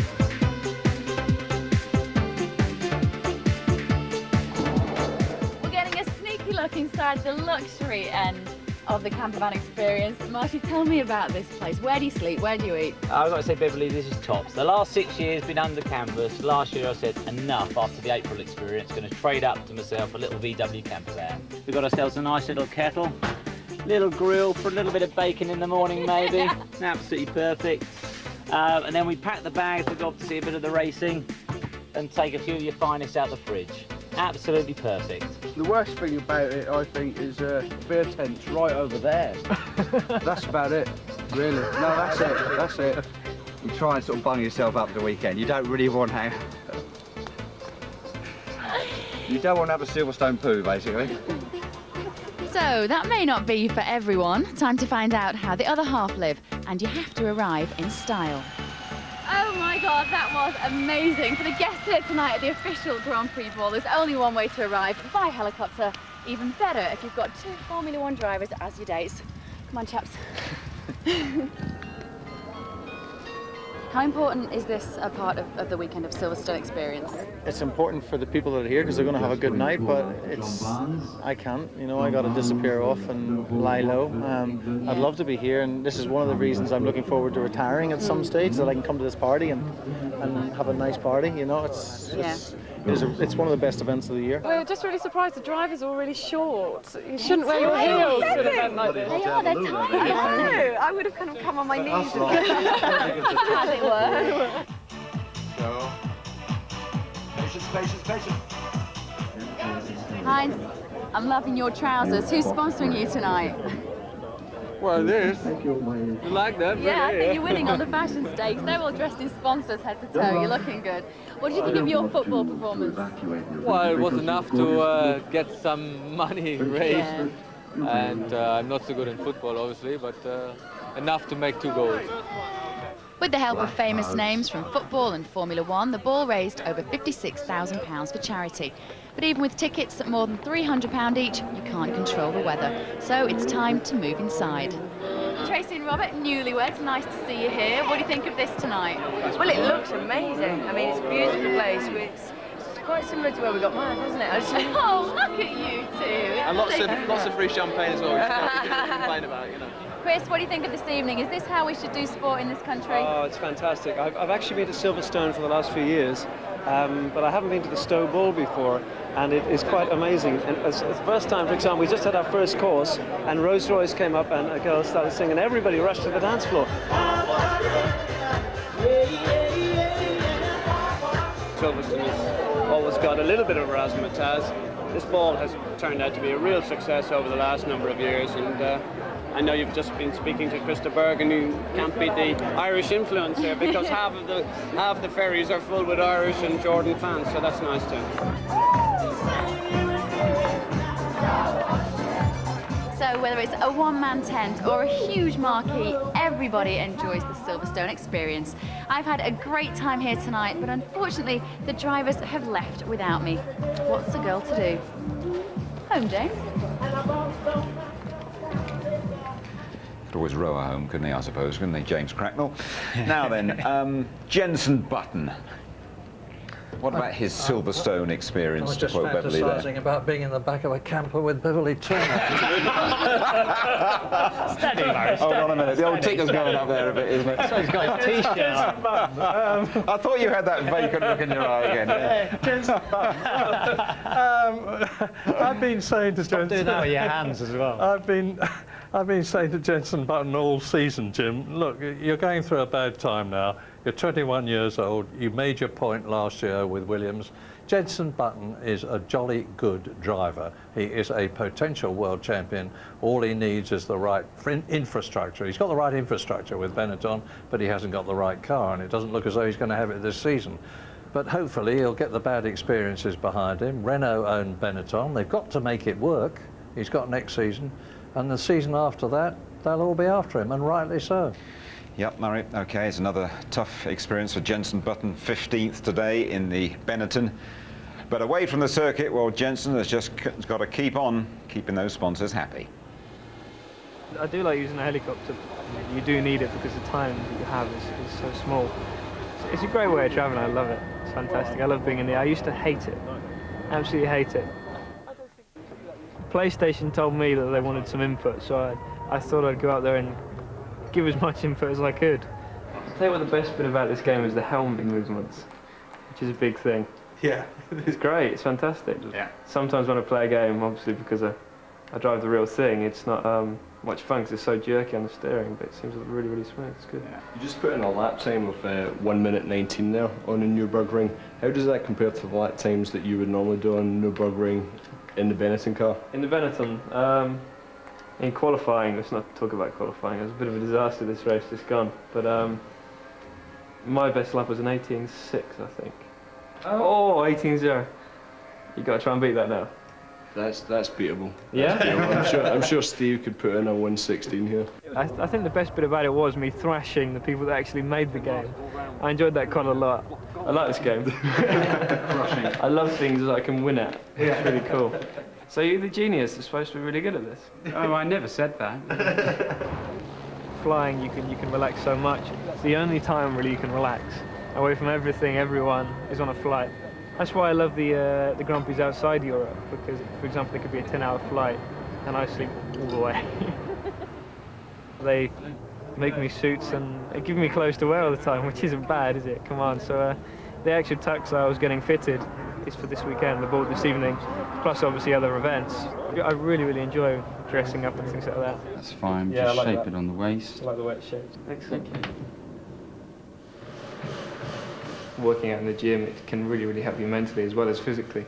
My physio comes to every race with me. We have one for the race and one for testing.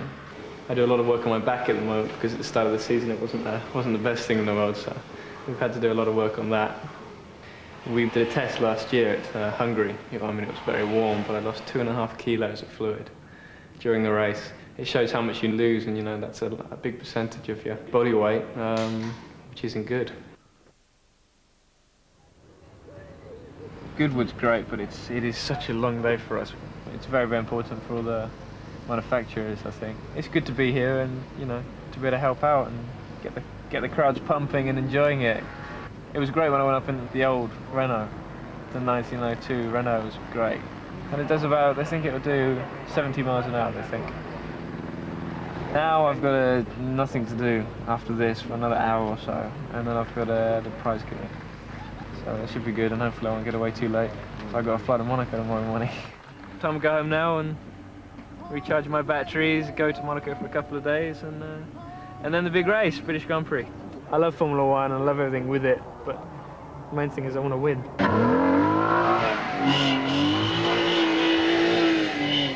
And about winning, I think he would settle for a World Championship point right now. Before the race, you'd have heard us talking to Ross Kemp, working this afternoon in the Jordan pit. See how he got on. Ross, not the best of days for the Jordan team, but how was it for you?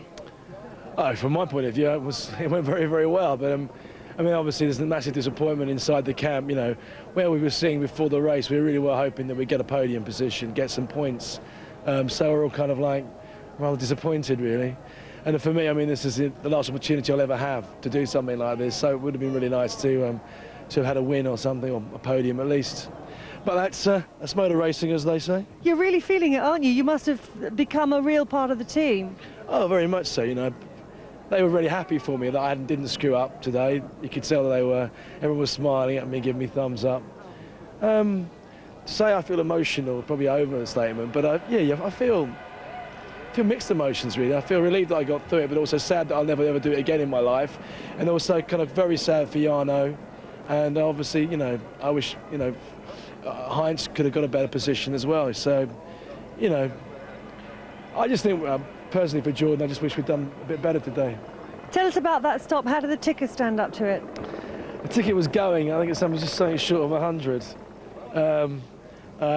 So basically, I was running a marathon, even though I was standing still. I think I was in the last 10 miles of a marathon. It happens so quickly as well. I mean, obviously that's the idea, that it happens quickly. But when you're there, I mean, you see the car approaching the pit lane, it comes in at a distance, and before you know it, it's next to you. And obviously, because you practice and practice and practice, you kind of like disengage your brain and do what you've been told to do. And it happens so quickly that by the time you've thought about it, it's gone. Well, I'm glad you've enjoyed your time with the team. Don't stay away too long, will you? Well, I'll try not to. If they invite me back, I'll be here tomorrow. Unfortunately, I don't think that's going to happen, but I've had a wonderful time. I mean, the whole crew from Eddie downwards been absolutely superb to me, and so's everybody at ITV. Good commercial. See the full-length feature in a couple of weeks' time at Hockenheim. Tony, you worked in those pit crews, and a bit of admiration there for the boy, yeah? Yeah, absolutely. I mean, there are no greater highs or lows, I think, in motor racing. In a sport, you can be up 1 minute and down the next. Thing is, we'd be working all-nighters, maybe repairing crashed cars and things, and Murray would come round in the morning and say, chirpily, well, everything all right with the cars, lads? And we're all sort of eyes down. But then you've got to prepare for pit stops. Then the car goes out early. Then you've got to start packing it all up, and you've got to keep the boys' morale as high as you can, because you know you've got to work tomorrow and prepare the cars, you know, for Hockenheim in 2 weeks' time. So it's tough. Big troughs and big highs. Was that a tear then, Murray? Now, Murray, well, you're going to see a few banners of yours in a couple of minutes' time. The banners have been going up around Silverstone. I feel sure you would want to say something to the people here who've wanted to say something to you, and you can't get round them all. Go on, string a few words together for us, could you? I wasn't expecting this, but yes, I would like to. You can only do what you do in this life if you've got support from people. I've been at the sharp end of Formula One for 52 years now, commentating. But I've only been able to commentate it because I've had, if I may use a rather emotional word, the love and respect of the British public. I have revelled in every second of it. I'm not stopping because I want to, I'm stopping because I think the time has come for me to do so. And I will hand the baton on with some enthusiasm, but you haven't quite seen the last of me yet. I know you haven't. You've got a few more races to go for us as well. And here we go. The banners. Commentators one thing, retiring is another. Goodbye, Murray. Sorry to see you go, go, go. As we all are, Murray. Now, Murray's minted. Best wishes. Commentating one thing, retiring is another one. A little familiar theme. Go, go, go. They've gone some work in these, haven't we? And this is the winner. Formula One needs you, Murray. Okay, that's our winner today. Well done on that. Right then, now your chance to win the latest British sports car. If you've been paying attention over the next, or the last 3 hours, 20 minutes, you'll have no problem with this question. Who won last year's British Grand Prix? A. Michael Schumacher. B. Mika Hakkinen, or C. David Coulthard. A. Michael Schumacher. B. Mika Hakkinen, or C. David Coulthard. The winner of last year's British Grand Prix. First prize, a new MG ZR car. Day for two at Thruxton to drive new MG saloons. 10 runners-up, a day for two at Thruxton to drive the new MG saloon. And there it is, the new MG ZR. 09069 51 50 50, 09069 51 50 50. Lines closed midnight, July the 24th. More details on our website. It's coming pretty soon, you know. The new ITV Sports channel is right around the corner. Be sure to join us for the highlights at 11:15 here on ITV tonight. Repeated ITV2 tomorrow at 7.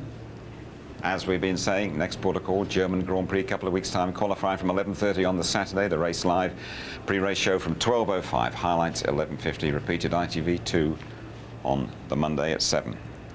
There we are. Tony, thank you very much indeed. Murray from Silverstone, thanks a lot. You've got a few more to go though, haven't you? Okay. Got to be the end of David Coulthard's World Championship dream. Mika Hakkinen is best of British for the very first time. Bye-bye to you all.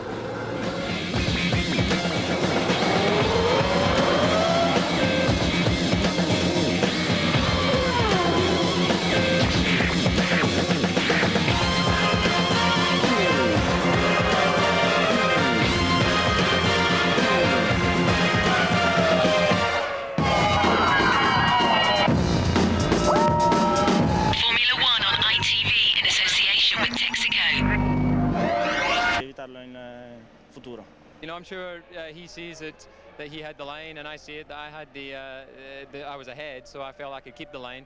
And ultimately, it's just one of those racing incidents, which is unfortunate to happen. You know, you get a close call, and sometimes drivers come together. Was it that in winning the championship? Yeah, a lot can happen. You know, we've still got to wait and see what the outcome of this race is.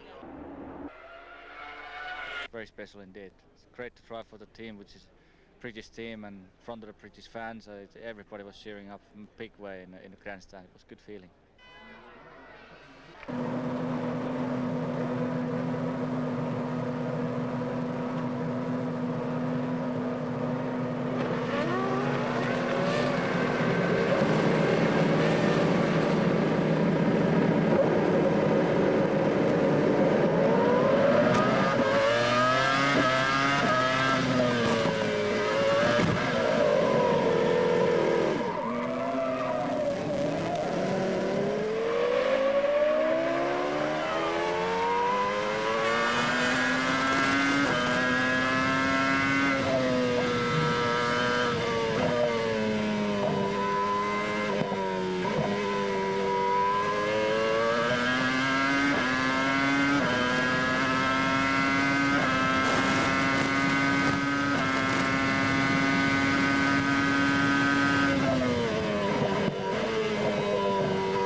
Luciano Berti, a short race, your engine blew. Yeah, unfortunately we had an engine problem. I don't know yet what was it, but for the last 2 laps I was losing power and suddenly the engine stopped, so... Tough luck, see you next time.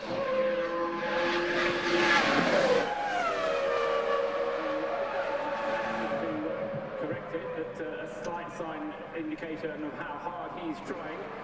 1.87 seconds is all that separates Michael Schumacher from Juan Pablo Montoya. Jarno, actually very short race. What happened on the way to the first corner there? Well, I had a very good start and I was next to David by the first corner. Unfortunately, I don't know if he didn't see me or just closed the door, and so it was a shame because I couldn't find any more space to avoid the accident. Just a racing incident? Yes, probably, yeah, but you know, when you are outside, probably you have to think about how you move, because the guy inside cannot find any more space to avoid the accident in case you close the door. Very bad luck, thanks.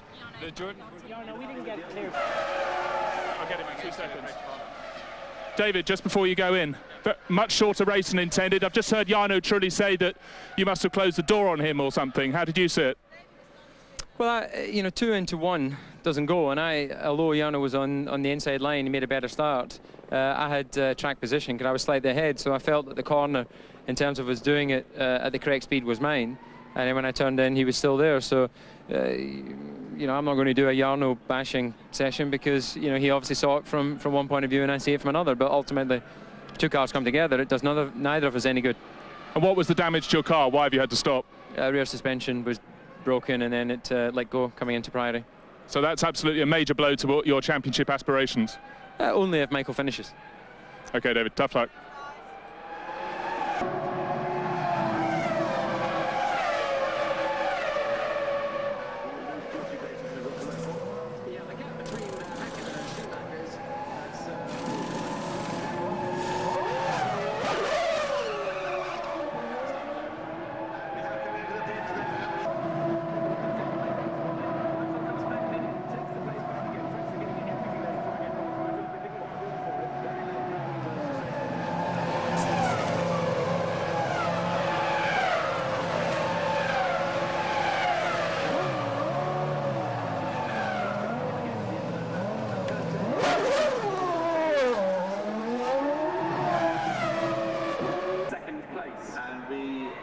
Bobby Rahal, Pedro stopped twice in 2 laps. What was the problem? The electric motor and the new fuel rig failed, so we didn't get fuel the first time around.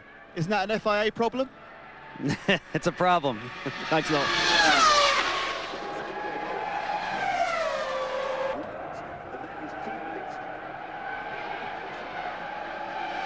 Ralph, what happened? Ralph has just run away.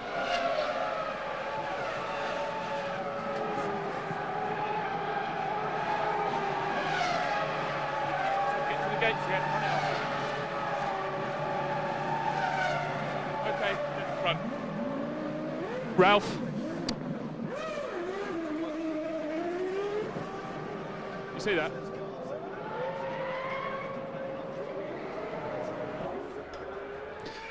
It's a well-known song, Three Wheels on My Wagon. What happened there, Paul? Just to come off. I mean, we've seen it on the replay. There's no damage to the car whatsoever. Full credit to Fernando for getting back on 3 wheels. So this is a wheel nut failure or not tightened up enough, or? We'll obviously have a good look afterwards, but there's clearly no damage to the car, to the hub, so for whatever reason, this parted company, glad to see nothing happen, no one hurt. No worries, thanks, Paul.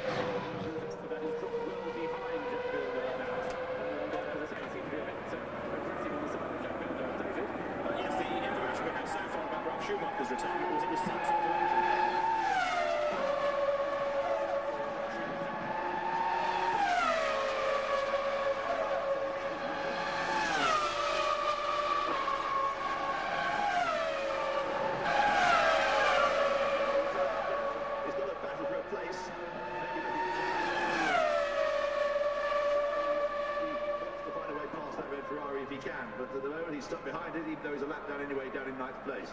Now, Jack Villeneuve has finally cleared Giancarlo Fisichella, so there's just daylight now between Heinz-Harald Frentzen in 7th place. 3 seconds worth of daylight is the gap.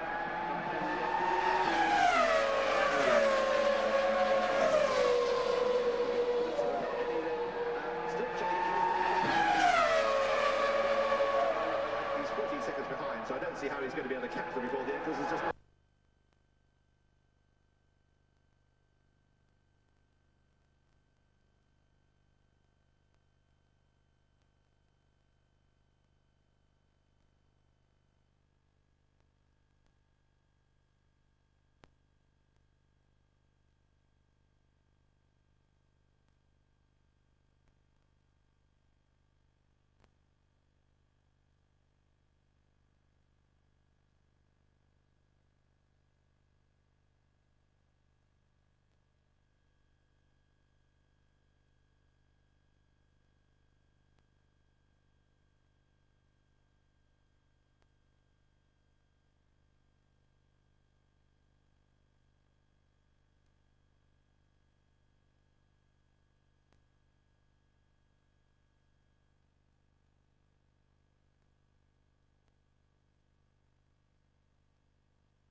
And you're back with us at Silverstone, where Mika Häkkinen, a 10-to-1 outsider, has won the British Grand Prix for the first time, followed home by Michael Schumacher, the German, cruising towards another world title. Rubens Barrichello is third. That's his best ever in Britain.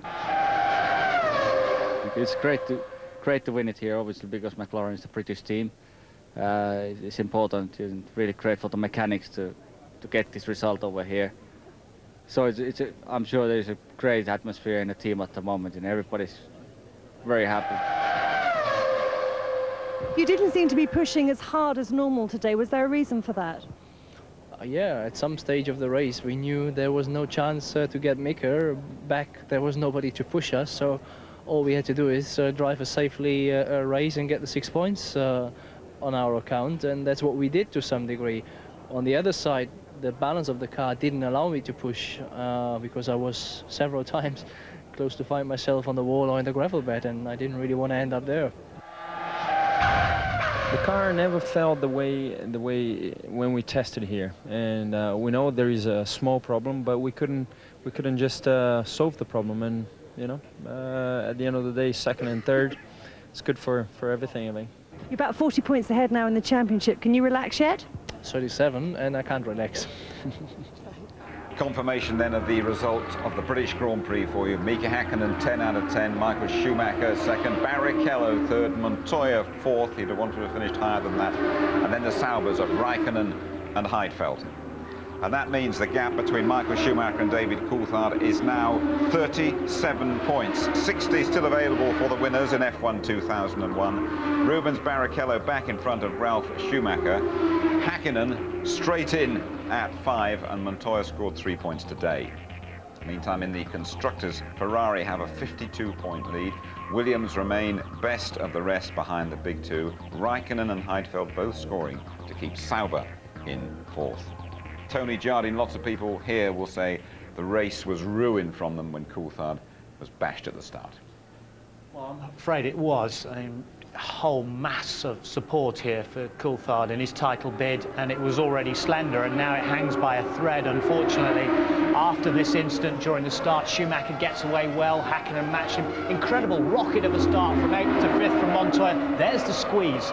That was the touch there on the inside, as Trulli and Coulthard made contact. That was actually Panis going off with touch building up. And here is Coulthard emerging from the pit lane exit, where he'd spun onto the inside. Meanwhile, Schumacher's gone, Häkkinen's gone, Montoya up to third. Look at this. David Coulthard has no option but to go for it. He's got to go for that championship fight.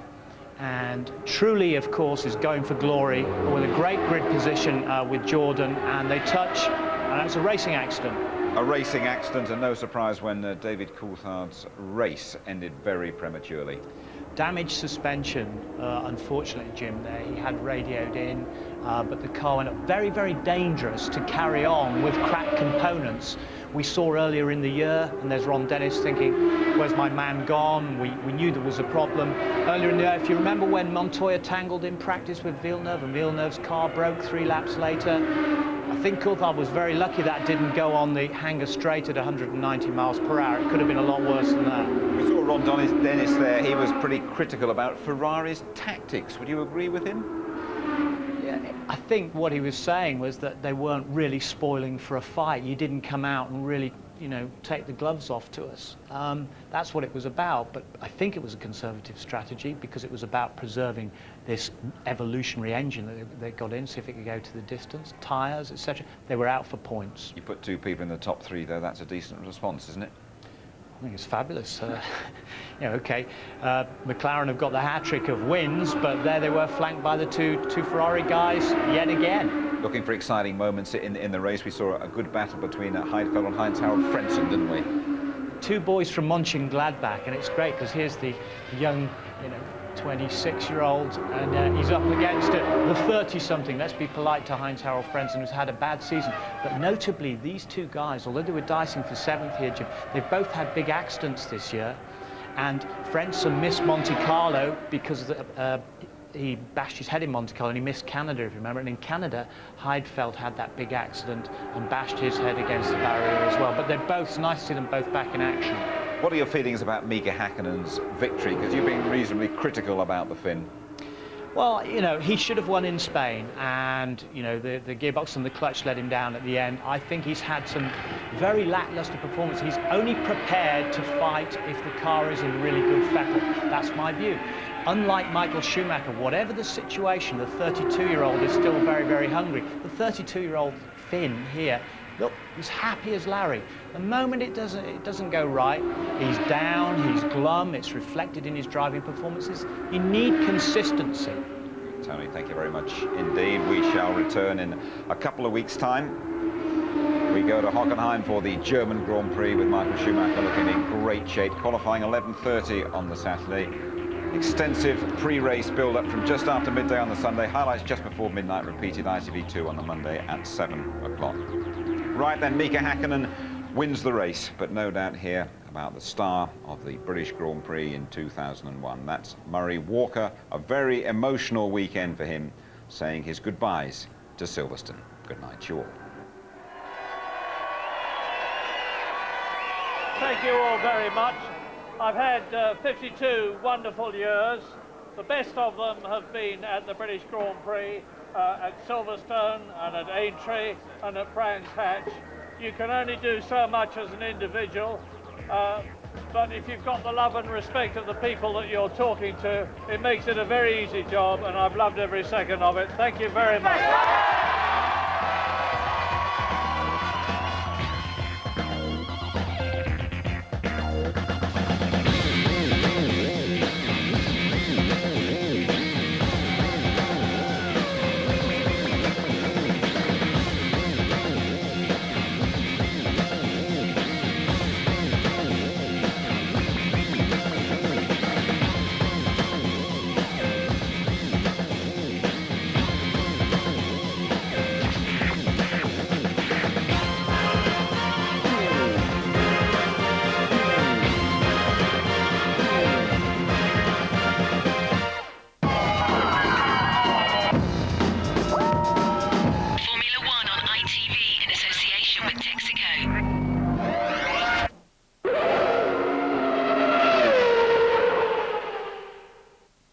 If you'd like to know more about Formula One, the website address sponsored by Foster's is www.itv-f1.com.